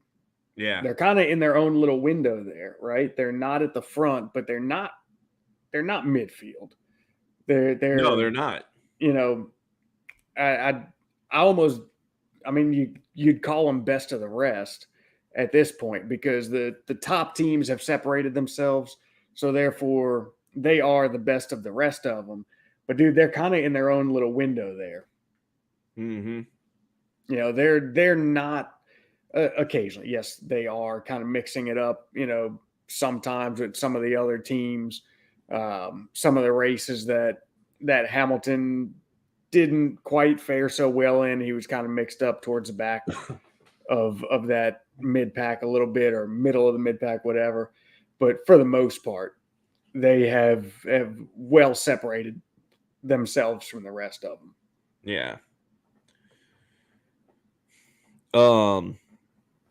They looked in qualifying before they, strangely enough, both crashed. Yeah, that was kind of weird. They looked to have some pretty serious pace. Mm-hmm. But I almost wonder if maybe they were just. I guess maybe it goes hand in hand with both of them crashing. Maybe they were just pushing to the limit in Q1 and Q2 before, when you really weren't seeing Red Bull and Ferrari do that yet. Mm-hmm. If they were just absolutely trying to gut those cars because they thought they might have a chance to maybe be a little more competitive than what they have been over a single lap. Yeah. But man, like once the race started, again, they were handily faster than everybody else and assumed their position, but were way, way off of the front. Mm-hmm. Yeah. And look, I know the Mercedes. Is there a word for, like the Tifosi equivalent for Mercedes or the Orange Army? I don't know, actually. The Toto Army? Man, I don't know. Help us out if anybody knows of it. But man, like like on all these message boards and all that, so many people like they want them to be back so bad. Mercenaries.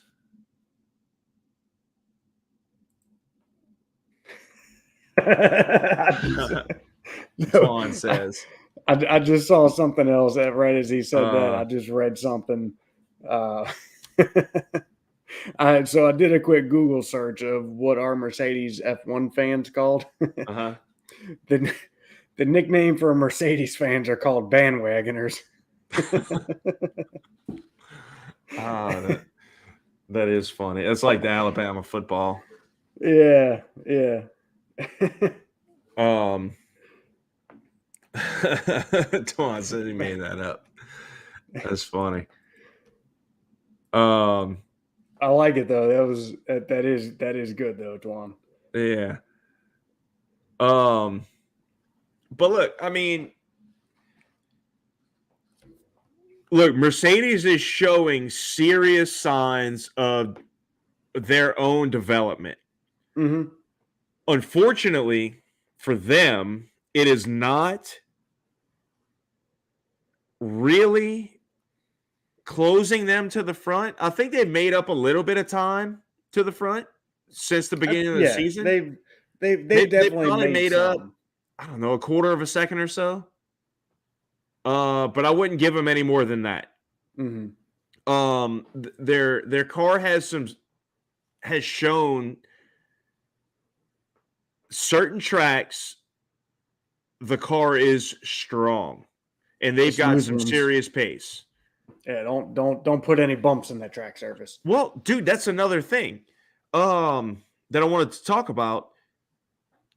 We didn't hear. I don't know if we heard the word porpoising one time this weekend. Dude, we talked about that during the race on Sunday. Yeah. And no, dude, I mean, you could see it. You know, there was a couple onboards of Charles where you could see it. It was a little bit, but yeah, like, well, I mean, I'm just saying it was there, right? It's not like it's gone. But yeah, dude, it was a non-issue. If it was an issue, nobody even felt the need to complain about it. I didn't hear one team, one driver say anything about it. no, not even Mercedes. Mm-hmm. Which, like, a couple weeks ago, George was like, "Bro, I can't even read my pit sign." Yeah, You know, yeah. like, Meanwhile, Lewis is needing to be lifted out the car. Damn near, it could almost not get out under his own strength. bro, I'm not from gonna the lie. back Like, wing. Baku had to be brutal Oh yeah, you know it was. for everybody. Yeah, You know, it's just that Lewis and Vettel and Fernando are approaching, you know, AARP status. So it's a little more brutal on them. yeah. You know, late 30s and 40, early 40s. I mean, just soon be, you know, 70 for a normal person Yeah, in an pretty F1 much. car. Pretty much. Might as well break out the social security papers and just hang it up. Yeah. You know, But dude, like, how about the drive Jesus. from George? You really didn't see much of it on the, on the feed, Mm-hmm. but he was involved in that shit with Checo. Yeah. Early on, and I I don't believe he had to remember. pit, right? He had to pit he early. did. He had to pit and grab a new nose. I think he got a new nose. He did. And then he just kind of did what Checo did last week. Yeah. And Well, put his head down. And then the next pit stop, he had his 5-second penalty. Yeah. And he incurred a penalty. Yeah. I mean, and dude, and he still clawed back up to a P4. I need to go back and watch. Like, I bet there's a good thing of him just like passing people lap after lap after lap. Yeah, I mean, if you're watching it on the sidebar, but it, as I recall, it really wasn't shown. No. But no, I mean, like on YouTube, you could probably go watch. Oh yeah, yeah. You could probably go find something on him being, just lap, 14 passing this guy, lap 15 passing this guy, lap 16, on so on. Yeah, I'm sure.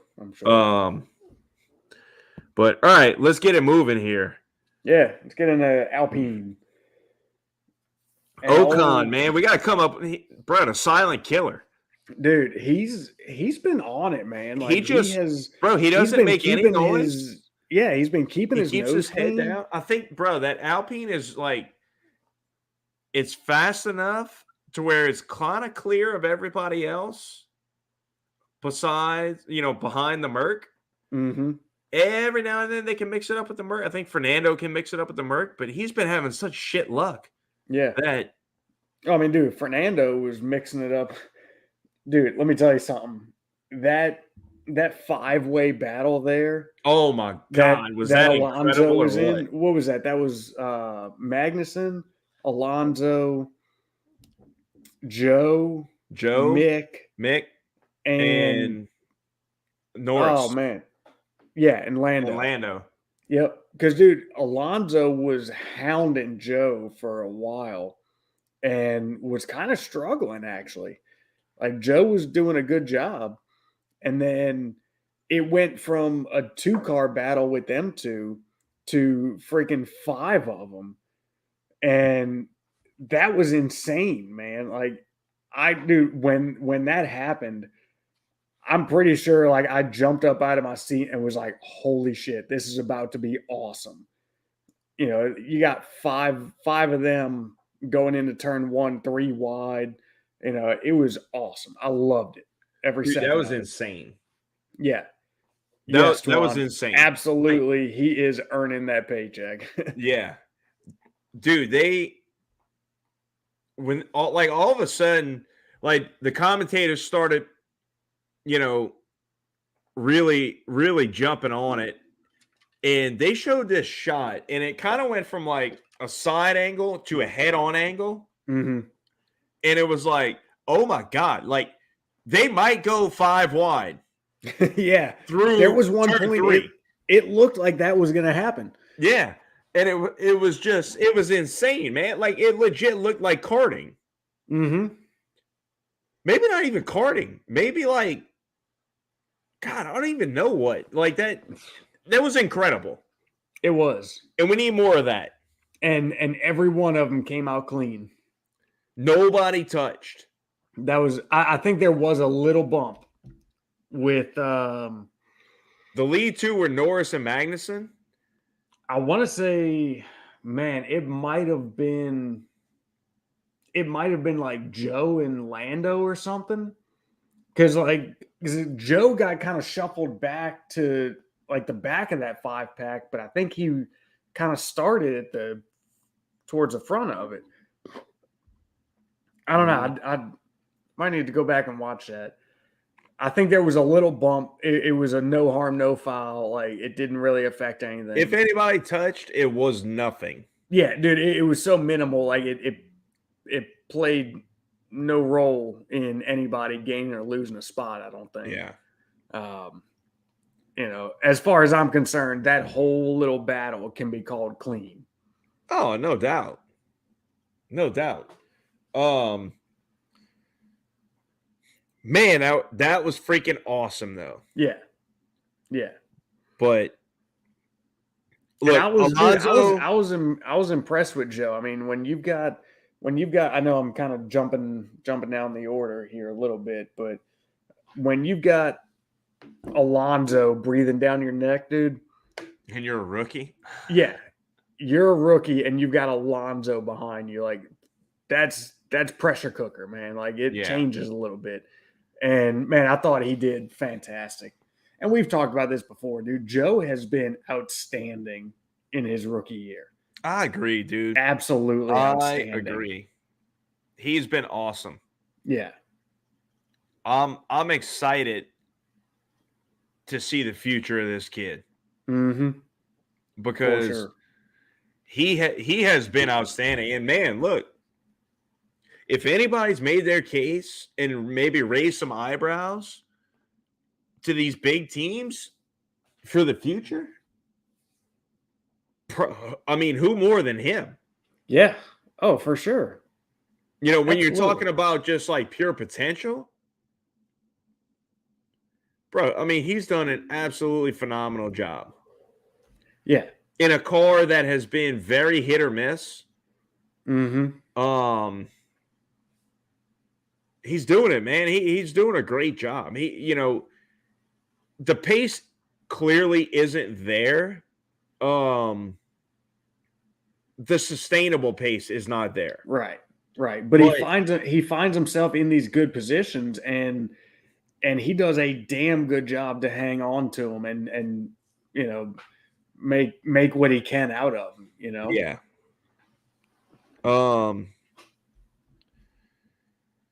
But we kind of jumped the gun there. Yeah, well, I mean, jumped ahead. Talking Alpine and Alonso. Let's dial it back. And look, Ocon. Nobody knows what he did this race because they didn't show him because he went about it so quietly. But, bro, look, I'm not gonna lie. I've been hard on Ocon. I've been harsh on that son of a gun, but he's making a believer out of me in terms of his lasting power in F1. Do I think he's ever going to be a world champion? No. Do I think he has that potential? No. However, he has the absolute staying power of F1 from what he's shown this year. He can be a sustainable mid-pack driver. Not even mid-pack, man. Like, dude, he has shown that he can make a average car perform better than the rest. Because look, Alonso, he's lit that thing up from time to time and made it do absurd times what it probably had no business doing. Mm-hmm. But I mean, he's also not done a whole lot in terms of points. Right. So, like, you kind of got to say, like, at some point that goes hand in hand. You know, like the way Alonso's driving the car, which I think Alonso's doing a bang up job. Don't get me wrong. But maybe the way that he's driving it is leading to a lot of these issues. Yeah. Well, I mean, for what it's worth, Ocon is ahead of Alonso by what, 23 points? Yeah, significant amount. Mm-hmm. And look, I mean, bro, he's solid. He's being solid, man. Like, I can't. Yeah. He has been. He has been. No doubt. Twan said Ocon was able to get points in a Force India car. To be fair, some of those Force Indias were pretty good, man. When it was the pink Mercedes. No. That was not the pink Mercedes. That was the Racing Point. Ah, you're right. You're right. That wasn't Force India. You're right. To be fair, VJ had himself a team.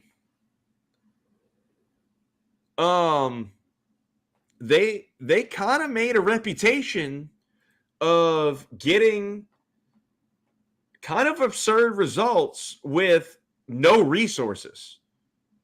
Williams might need to do a little research here as to what they did. Well, never mind. You know, that's going to open a can of worms. We'll wait till we get to Williams. Look, Checo had some good results. Them two hated each other. Yeah. When they were in the same team. And they'd have probably had more points had that not been the case. I think they wrecked into each other 3 or 4 times. They took themselves out, both of them two.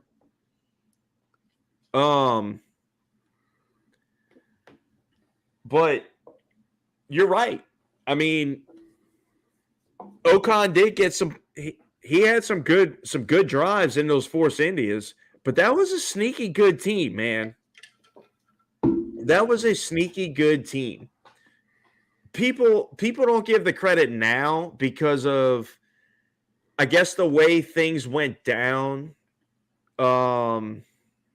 with the figurehead of that team. But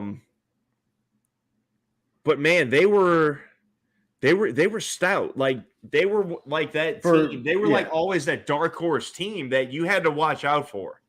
Yep. For the type of team they were, they got shockingly good results. Mm-hmm. Yeah. So right, let's move it down the road. Look, Alonso's a killer. He went to the back. He scored points. He just swiped it from Valtteri right at the end there. Yeah. Oh, Bottas thought he was going to have him a little points day, and Alonso said, "No." Nope. Yep, not happening. So let's bring it on into Haas and Mr. Mick Schumacher, driver of the day, his first one. How about his second points finish in a row? And Haas's second double points finish. Yes. Look out, Ferrari and Red Bull. They coming. Dude, I mean, out freaking standing weekend for Mick. You know, I mean, he looked awesome. I think, man, I don't know. I think finally getting the monkey off his back, scoring them first points might have now. You kind of let saw me it back coming, let me man. back up a little bit. You I kind mean, of saw it coming. yeah. You know, we know the partnership between Ferrari and Haas, so it's I think it's easy to say that Haas was strong here because of whatever design elements help, however you want to phrase it, right? I mean, the ties with Ferrari helped them this weekend. We saw how strong Ferrari was, and Tuan, I think you had mentioned this earlier as well. Yeah, because we touched on it, and that definitely played to Haas as well. But nonetheless, dude, not trying to take away from Mick or K Mag themselves, they did a fantastic job. Mick did an outstanding job, and yeah, I mean, I think we are gonna see a different Mick from here on out. Now that he finally got those points, and I think he can probably relax a little bit. He can relax and just drive. Like Absolutely. he's not so pressured. He's got that, just that ability to just kind of go freely now, Yeah. right? Like he don't have to think about it. And you can see it, man. You can absolutely see it. He just you've kind of like seen it happen literally in front of your eyes, where he was pushing the envelope too hard in Saudi, with that big crash, but before that big crash, he had some serious pace. Mm-hmm. I mean, serious pace, like legitimate pace. Yes. In that session before he had that big crash. So you kind of got a glimpse of the capability, of the potential, right? Yeah. And then he has the big crash, and you're like, man, shit. Like, how much is this going to hurt him in terms of like his confidence, his ability to really push the envelope going forward? And man, like, much to my surprise, it didn't really stop him at all. Mm-mm. Like a lot of times, man, when you see a crash like that, bro, that Saudi crash was serious. Yeah. Well, I mean, When you dude, see a crash like that, like it takes a while, even for some of these guys who have won world championships, to come back. Look at Mika Hakkinen. Well, I mean, dude, look at It more took him a recent. year and a half to get back to form. But man, more recently, look at Joe. He didn't after his crash, dude. He came right back, and yeah, I mean, he didn't have any kind of outstanding, race, no points, nothing like that. But still, like he looked solid as usual.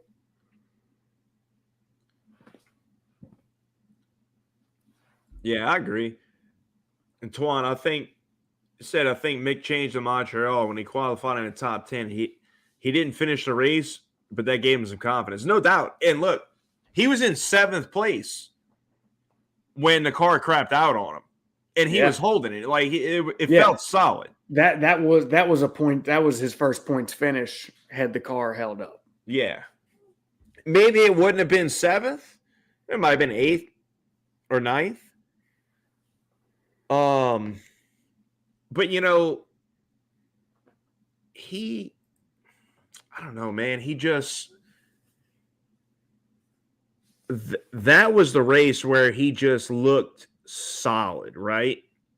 Like it wasn't that deal. Like he had races before that where he qualified well, and the race pace just wasn't there. Mm-hmm. But that was kind of the race where it looked strong. Like he just didn't look like he was going to tumble down the order. Yep. but and K-Mag, look, dude, K-Mag's a killer, bro. I love K-Mag. He's always there. He's always kind of in the mix, kind of getting what that car is capable of. But dude, I mean, in a nutshell. On that topic though, I mean, look at the beginning of this year and the gap that K-Mag instantly put between himself and Mick. Yeah. And look at it now. Look where it is now. I know. Like, dude, kudos to Mick, dude. Massive props to Mick. Hell yeah. And I think, I think that played a big role in it, right? Was seeing that gap and seeing the potential that the car had and being able to recognize, having somebody to learn from, but also seeing, okay, shit, the car actually can do this. It's capable of this. Why am I not getting it? Right. Being able to go back and look at your data and be maybe I'm not at the limit. Like, I feel like I can't do anymore, but he went this deep into turn 7. Yeah. Or whatever. Like, man, I didn't even think it was capable. I'm going to try it. Okay. Yeah. Man, maybe I can even go a little deeper. Yeah, I mean, you try it and it sticks, and then you're like, and then that's it. Like, you can replicate it. Right. And that's the hardest part, though. And I can speak to that one from experience, dude. Like, you take, one turn, you're like, I think the car can do this, but I'm not sure. And then you nut up and you do it one time, and you're like, oh my God, it did it. I can do that every time now. That was great. I think he's definitely had that with K-Mag. Yeah. I think, and we were all for this pairing, as soon as it was announced, we were all for it. But dude, I think this pairing, bringing K-Mag back, has been absolutely phenomenal for Haas, for Mick, for K-Mag. I think it's just been great all around. Absolutely. No doubt. All right, let's keep it rolling here. We gotta start covering some ground. Damn sprint races got us all. To get into, as we're talking about covering ground, you're on number 4 here out of the row. Haven't really kept up with it, but no, you haven't. You haven't been keeping us up to date at all. No, I have not. I'm. Are you already on the 15? You just pranced on through. Yeah, we have hit the 1897, which was the bottled and bond. We have hit the 1910, otherwise known as Old Fine Whiskey, which, not to get on too much of a tangent, it might be the greatest whiskey ever. Dude, it is phenomenal. For a quick overview of it, or maybe not so quick, I don't know. We'll see. The 1910, in the year 1910, there was a fire at the Old Forester distillery. When that fire happened, there was damage to the bottling line. There was barrels of whiskey in the vat ready to be bottled that now could not be because of the damage to the line. So, in an effort to not have that whiskey go bad because it couldn't be bottled, they found whatever barrels they could that would hold liquid after that fire, and they just stored them back in that. Those barrels were extremely charred at that point because of the fire, but they held liquid. So they put it in there, and then by the time they got the bottling line back up and functional, they emptied those barrels out, and this was the product. And they were like, wow, this is awesome. So that's the whole thing of, double oaked or toasted barrel or whatever the other manufacturers call it. It's all that same thing. You heavily char that barrel almost to the point where it won't hold liquid anymore. Right. And you kind of finish the whiskey in it. Right. And that's what the 1910 is, but that's the story behind it as to why it's labeled as 1910. Word. Quite insightful there. Yeah. But I'm now on the 1915, Which is and homemade. which It's is not sold in stores. right. Which that was actually when you stepped away in the beginning to fix something.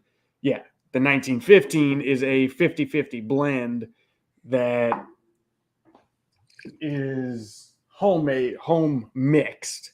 We'll say not homemade. Not It is homemade. not homemade. It Yeah, is we didn't home make it. mixed. 50-50 between 1910 and 1920, which I don't know if you can see it, but you can even get like there's people out there on Etsy and whatnot. They make the labels and everything and say Yeah, it's legit. 1915, the neck label with the proof. I That was my mean, Christmas present a couple years ago for me, and it's awesome. yeah, I love it. The So I'm 1915 kind of like, is up there on my list of favorites. bro, the 1915 is insane. Yeah, Like I it's mean, the 1910. It's the 1910 flavor profile with proof. Yep, It's so good. Yep. I mean, It's so good. I'm a fan of Old Forester to begin with. Yeah, I might be a bit biased, but the 1915 is up there with some of my favorites. So I'm just gonna hop on this, and I saw you switch to the Belmead Reserve earlier. I did. I didn't mention it either. I'm talking shit to you about not keeping up. I know, right? I'm kind of like low key doing a little MGP flight here, and that was the idea of what I kind of had pulled out for tonight, but I had switched to the Belmead Reserve. I don't know if this is what did they call it, a cash strength or whatever, but it's a 108.3, and it's sold most places. It's not that hard to find. Unless you're in Virginia. Nah, that don't count. That's a regulated state.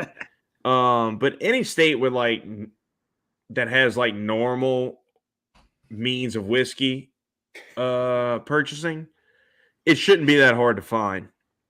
It's an MGP. It's 108 proof. It is banging. If Belmead Reserve, it's the black label. Like, if you see it, get it. It's about $50. Like, just buy it. I mean, it's so good. You can't go wrong. As I'm saying that it's hard to find here, I just went ahead and pulled up ABC's website. My store by the house doesn't keep it in stock, but there's half a dozen around me at work that actually keep 5 to 9 bottles of it. So I guess I need to rescind my previous statement. You can get it. Yeah. It's awesome. Go get it. I need to order some of that Smoke Wagon small batch there. This is not the small batch. It's not. I can't see it in the camera. So this is. Hold on. Uncut, unfiltered. I don't know if it came through or not. In a clear bottle? Bro, COVID screwed up the glass situation. Clear bottle, white label? Yep. I mean, that's what the uncut, unfiltered always has been, as far as I know. And I see it back there behind you. Yeah. That's what it usually looks like. However, there was a glass shortage, and they couldn't get the amber bottles. Yeah. So this is what it looks like, the uncut, unfiltered, in that time frame. However, the whiskey inside is just as good as the amber bottles. Yeah, still just shockingly, the color of the bottle doesn't affect the flavor of the whiskey. Say it isn't so. Even though the amber bottles look sick. Yeah, they do. But yeah, I'm kind of just doing an MGP flight here. And no offense to the Belmead, but the Belmead's banging. Don't get me wrong. It's an awesome one. It's way, way easier to find than the smoke wagon anything, really. Yeah. But especially the uncut, unfiltered. Mm-hmm. Is it the same? No. It's not the same proof. But it's look, man. Dude, the smoke wagon is banging. I mean, anybody that's into bourbon knows if you have the opportunity to get a smoke wagon, get it. Oh, yeah, for sure. But let's dive on into McLaren here. Yeah, and let's get rolling. Let's keep trucking along here. Yep. Take it away. So, look, man, surprisingly, a double points finish from McLaren. Mm-hmm. Dude, I mean, that kind of shocked me, to be honest. Yeah, was not what I would have guessed was gonna be the outcome. No, man, look, Lando P7, Danny Rick P9. Hey, hang on. I'm gonna interject and take over the comments monitoring here. Twan, could not agree more. I'm a huge Danny Rick fan. I've said it on here before. Frank knows it. There is a sticker on the back of my race car that is a nod to Danny Rick, and it says "Lick the stamp." I love Danny Rick. We love Danny Rick. Like, the reality of it is one thing, you know. Unfortunately, the way the stars appear to be aligning says one thing, but nonetheless, I'm with you. I'm a huge Danny Rick fan. I think he's awesome. Yeah. He man, look. We love Danny Rick here. Unfortunately, I'm also a very big Zach Brown fan. Agreed. Unfortunately, in being a Danny Rick fan and trying to do a legitimate podcast, you kind of have to try and be honest with yourself Mm-hmm. and separate your fandom from reality and realize that he has been riding the struggle bus in a mighty fashion. Yes. And look, man, like we've seen it takes him, like since he's left Red Bull, his first year with Renault was not great. I think it was a stupid decision to go to Renault, but whatever. He made it, whatever. Got paid a shitload of money. It's fine. The second year in the same car, he was strong in that Renault. Then he makes the leap to McLaren. And he has an up and down year. Actually wins a freaking race. But really has an up and down year, you know. I mean, Lando looks strong, the car looks strong, and Danny was kind of up and down. And we thought he was going to build on that, but then, you know, when you really think about it, he had to start over again this year because this concept was really, really different from everything else. So it's really a new car, back to square one, and we've seen it take some time to get used to a new car. Yep. And here we are halfway through the season. I haven't heard anything from McLaren. You know, this is typically kind of like entering into that silly season, it seems like we're not going to have a ton of shakeups this year, but maybe there's going to be a couple. I'm still holding on that Piastri is going to be in a Williams. I think, I mean, as far as McLaren goes, I don't see anything major happening, at least this year. Mm-hmm. I think we're going to see Colton Herta doing some practice, some free practice runs. I would venture a guess. That doesn't mean anything because all the teams have to have other drivers take FP1 laps. Right. No, I know that. But what I'm saying is I think, that might be the consideration for next year, given the contractual, obligations that are in place, not going into what's the fine print, what kind of clauses are in there, whatnot.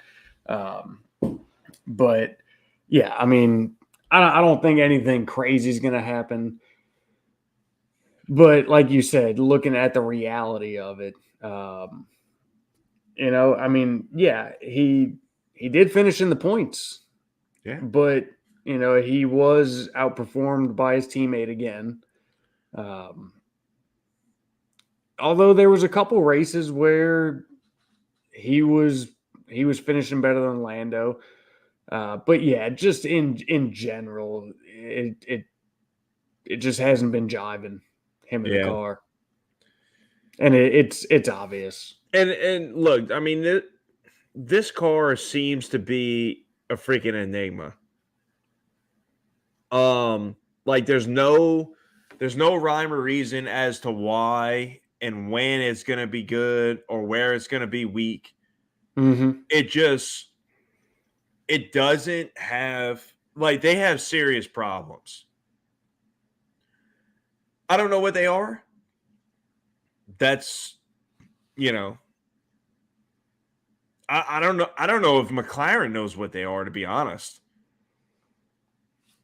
because they haven't.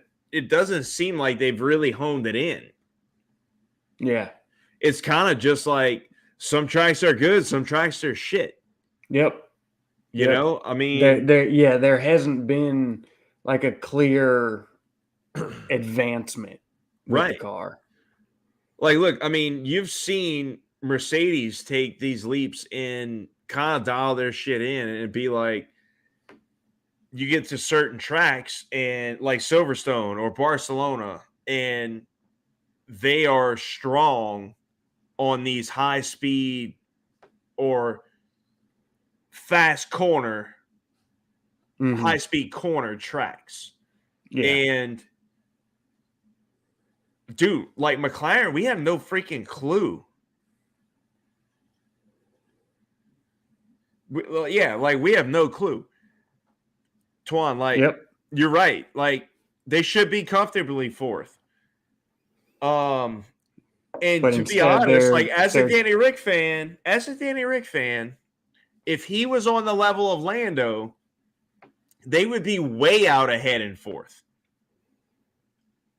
And Alpine would have a hard time running them down. But Lando, for the most part, has been very, very consistent. And Danny Rick's just been all over the place, man. Yep.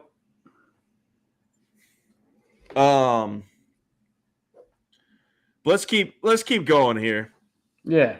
Let's jump into Alfa Romeo. Alfa Romeo, which we have touched on a little bit, but they were just kind of off pace this weekend. They seem to be losing pace, man. They are. They do not seem to be kind of advancing with everybody else, dude. For a good while there, man, Bottas was was putting that car up there. Like they were looking pretty strong, and they've just kind of started to fall back. Like they kind of the same thing as we were just saying with McLaren. It's almost like they are not getting the advancement out of the car as well that everybody else is. Right. And look, Joe has looked strong at certain points. Bottas almost scored points this week. Yeah. So Fernando just decided, hey, you will not get these points. These will be my mine. Points. Those are mine. Better luck next week.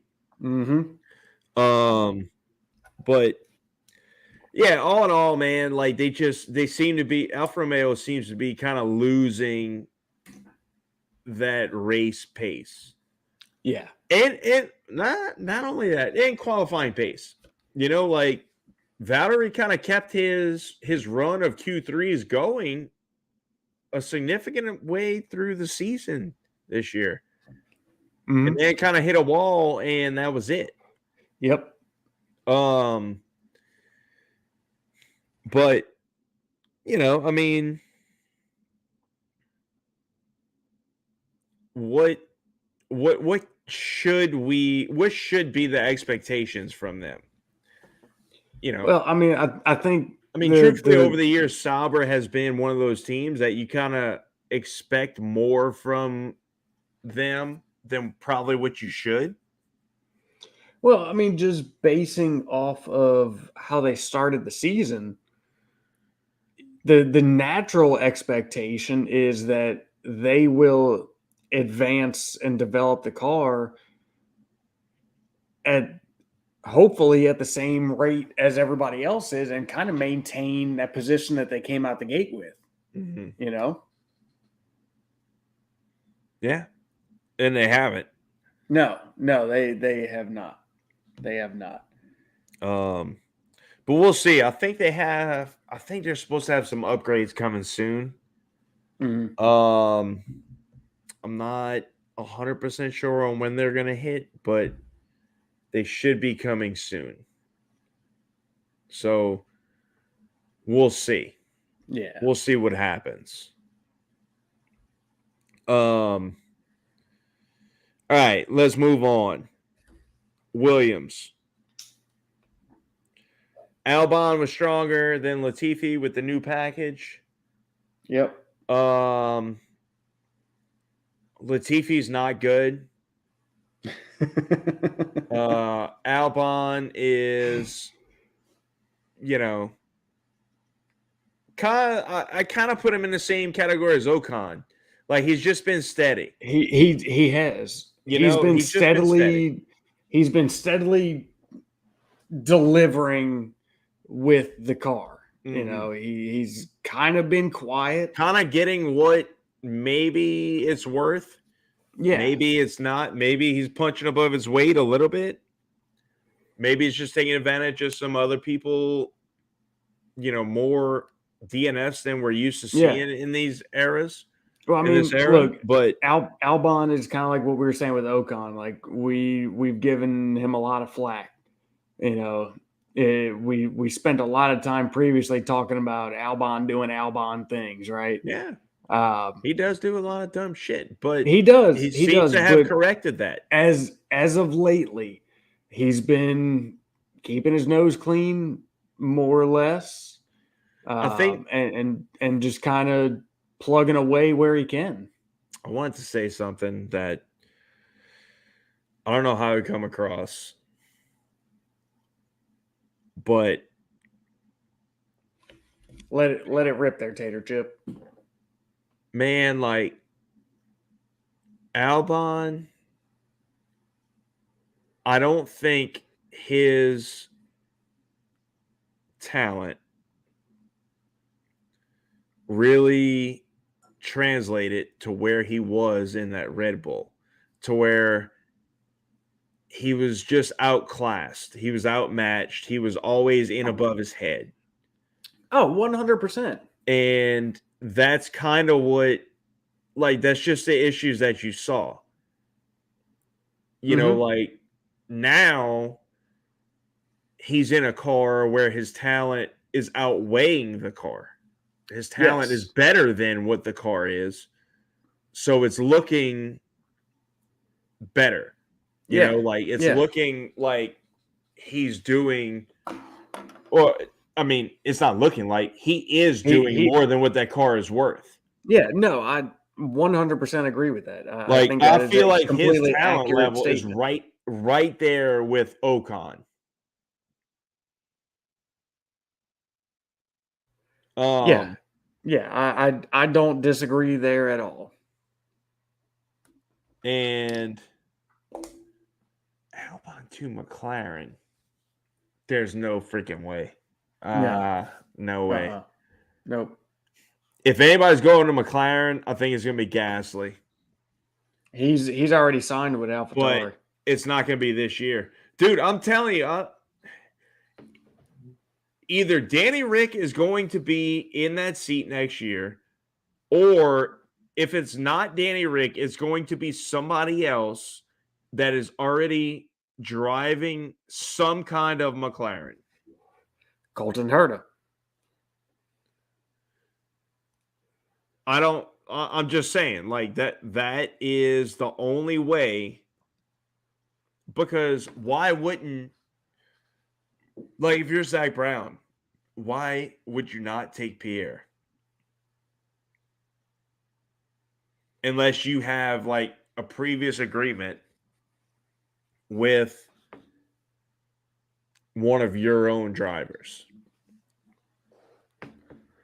Which I still think Pierre would be a better decision than a rookie to F1.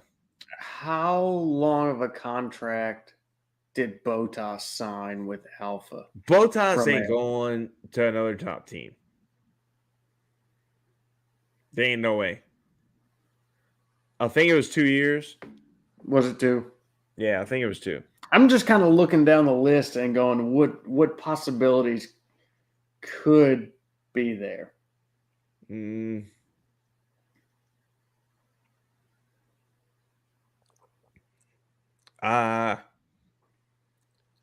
I'm telling you, like, I don't know why you wouldn't see Pierre grabbing a hold of that seat. Oh, I'm with you, and we've kind of been on that train for a bit now, but Pierre having signed with AlphaTauri, that's out the window. I know. Let's keep it moving. Yep. Williams is not good.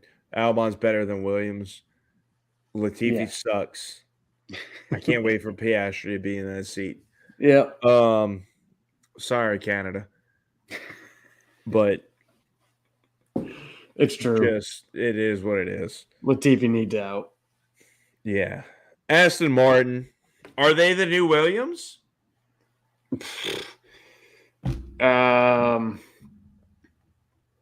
Well, I mean, so look, if Latifi doesn't DNF, he's still behind. He's still going to be behind the Aston Martins. I know. So, no, I don't think. I don't think so. But Albon was in front of them. Ahead of them, yes. In front of both of them. Yes. To be fair, Vettel tangled with Gasly. He did. But, again, I feel like that was his own fault. It was kind of the same thing with Checo and Russell. Like, yeah, you by the letter of the law, you were in the clear, but it didn't really work out for you, did it? Brilliant of an idea. Yeah.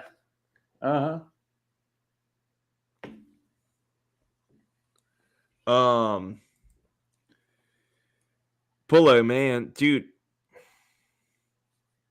Aston Martin is just like insanely underperforming. Yes.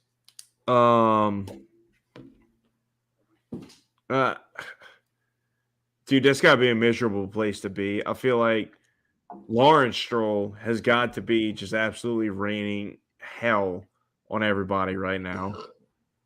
And dude, like it seems not good.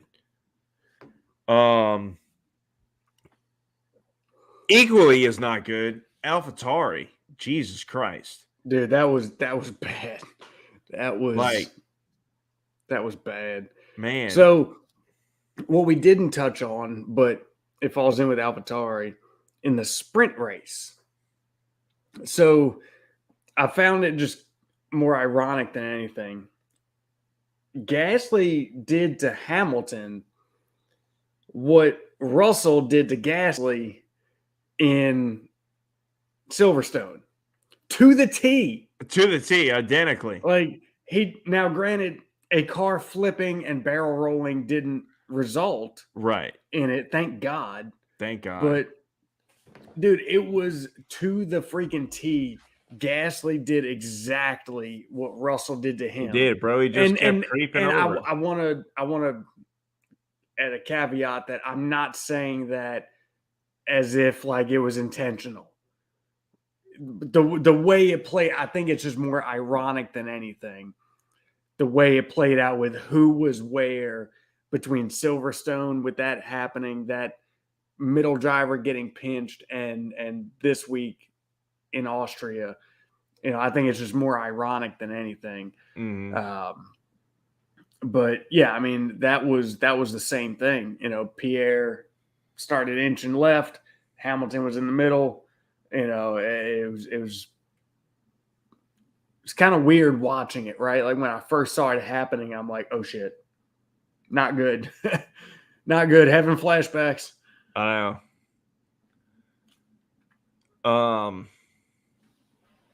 Look, man. All right, we're on to the final one of the Whiskey Row, the old 1920. All right.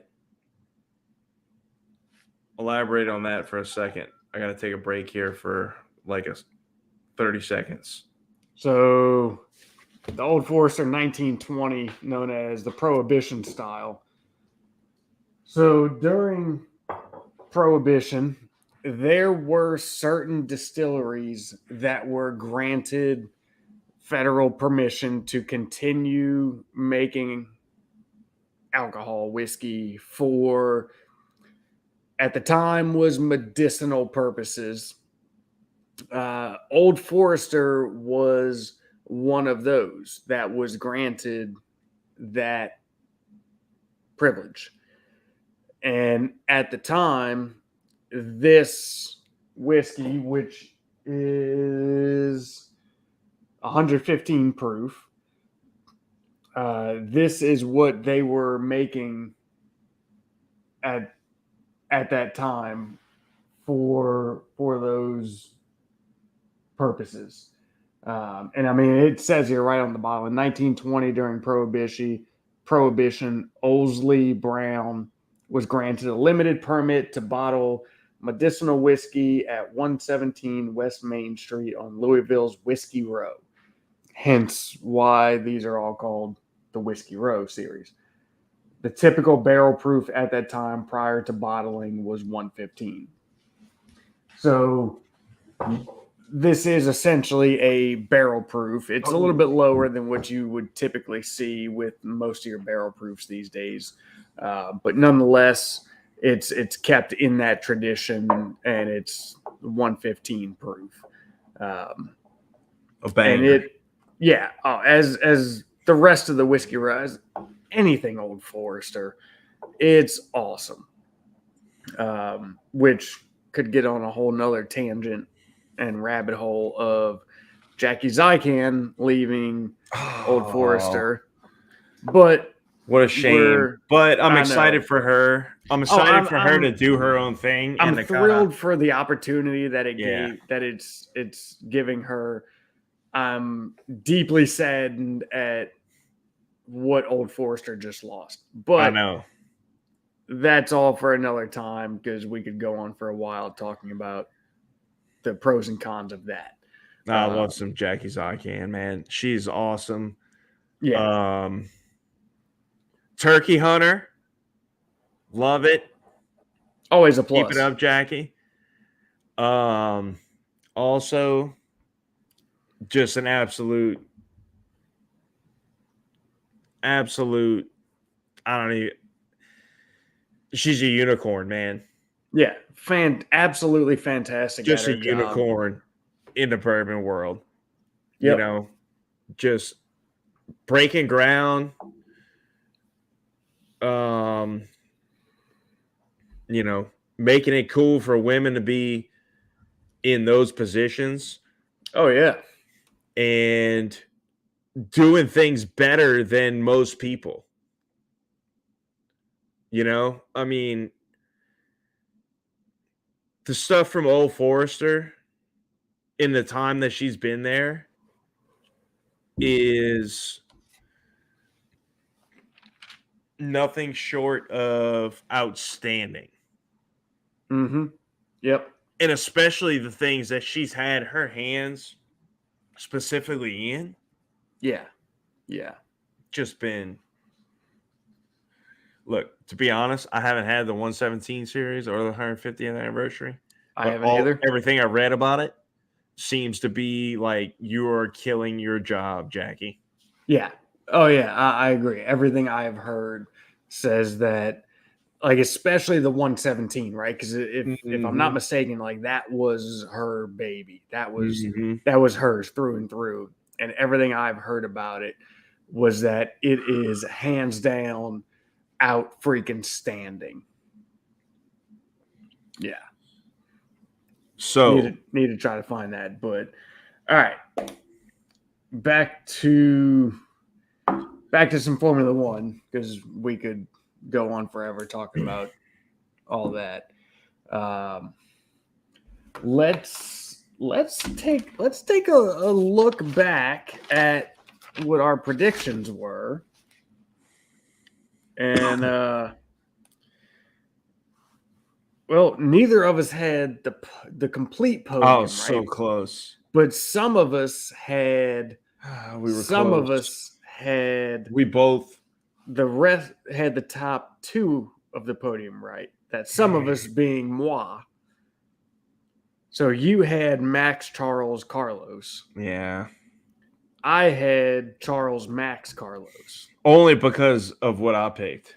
Yes, Yes, I will admit to that.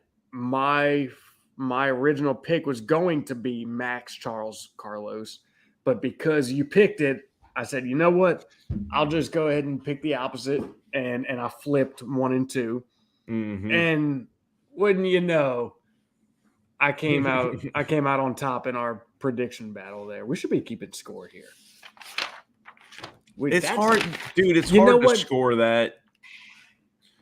Like, how do you just score the ones that you get right? You get a point for the ones of the podium you get a point for each one you get right. I mean, we could go back and figure it out, but we could, because I have them all written down. And at the end of the year, I don't know what the winner gets other than bragging rights. A $50 bottle. Yeah, hey, I'm good with it. Yeah, I like that. So look, next episode we'll have an update on that. We'll kind of go back and tally things up. So I don't know where it's going to end up, but I know I would be in the freaking lead if Ferrari wouldn't have all their goddamn reliability bullshit. You know, shoulda, woulda, coulda. It's not shoulda, woulda, coulda. It's shoulda, shoulda. Yeah. So, man, I don't know. All right. I don't really know what else to add here. We covered a lot of ground here. Is there anything we missed? Probably, but probably so. Yeah, there was a lot that happened this weekend. there was a lot. There was, but look, we'll catch it up next week. We Yeah, got man. we'll be doing next week. We'll be doing the preview of Paul Ricard. Yep. Le Castellet. I don't know if that's how you say that in French, but Which I'm that's not excited about. Should yeah. be Magny Cours. Agreed. Yep.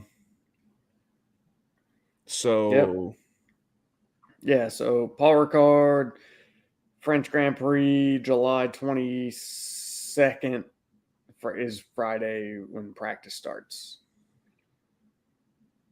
Yeah.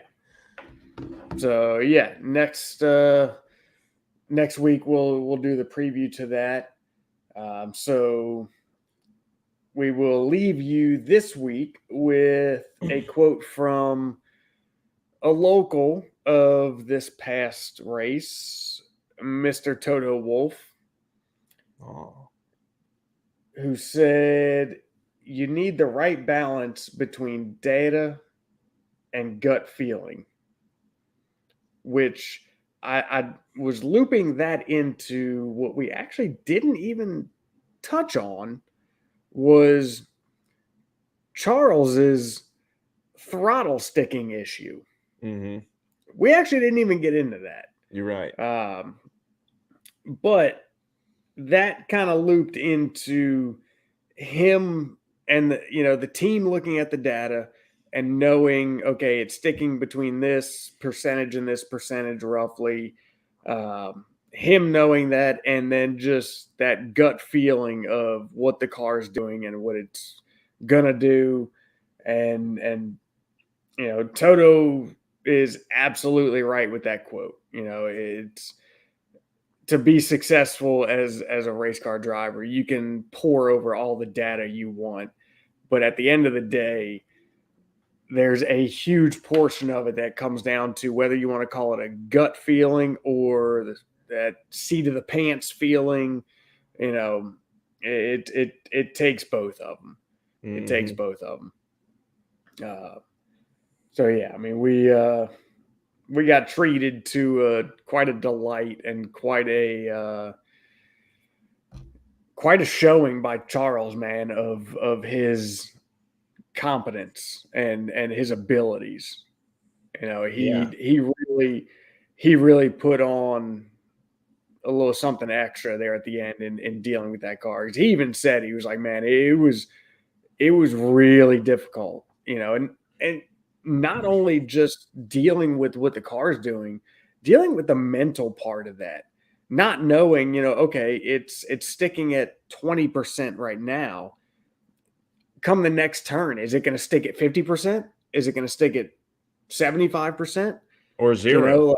Or zero, right. Like the mental part of that, man, is just that will take a toll on you in itself. And he did a absolutely fantastic job in dealing with that. So, yeah, I mean, to be honest, like hats off, man. He Hats didn't off lose. He didn't cost himself any time until like the last lap where you could tell like he just kind of like there was quite a few laps where it was like a tenth. Yeah, There was one lap in the middle of it where he put on like another 2/10 on. That's what I'm saying. Like there was also laps yeah. in there where he added, like he gained back that time. Yeah. So yeah. that's what I'm saying though. Like up until like that last lap, he didn't cost himself any time in the midst of all this. Right. So Right. like, yeah, at the end on that last lap, like you could tell like he took it easy. Mm-hmm. Oh, for sure. And Max caught him up a little bit and gained about a second and a half on him. Yeah. But before that, he didn't give up anything throughout the midst of that.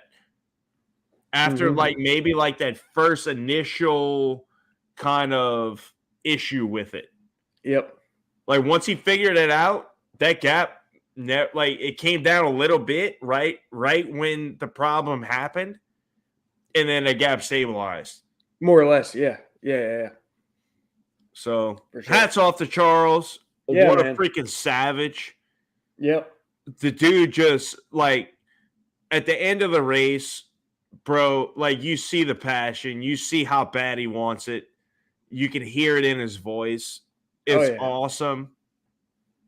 I freaking love hearing that kind of passion out of a driver. Oh, no doubt. Man. I love it. I can't get enough of it. Yep. I love that in every sport that I watch.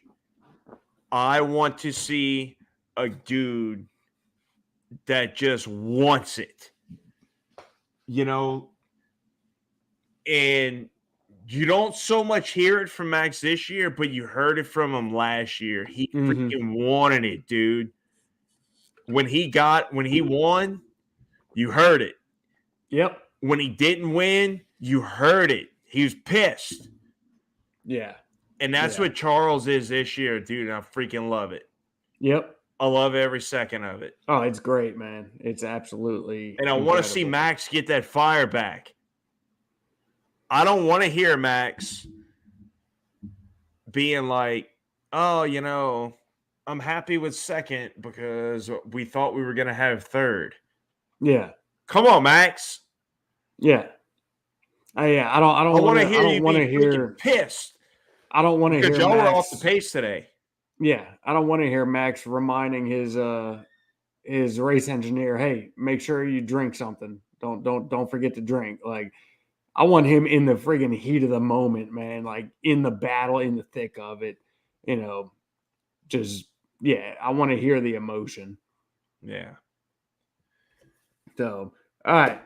Well, unless you got anything else we need to cover, man, I think that's gonna be a wrap. Let's wrap this bitch. This one's going deep. Yeah. Yeah. So, man, that was we covered a lot of stuff. That was appreciate everybody. Yeah, man. Absolutely. We appreciate y'all being awesome with us. Love it, bro. Yep. See you next week. Thank y'all. We will see y'all next week for the prelude to Paul Ricard, the French Grand Prix. So until then, y'all take it easy.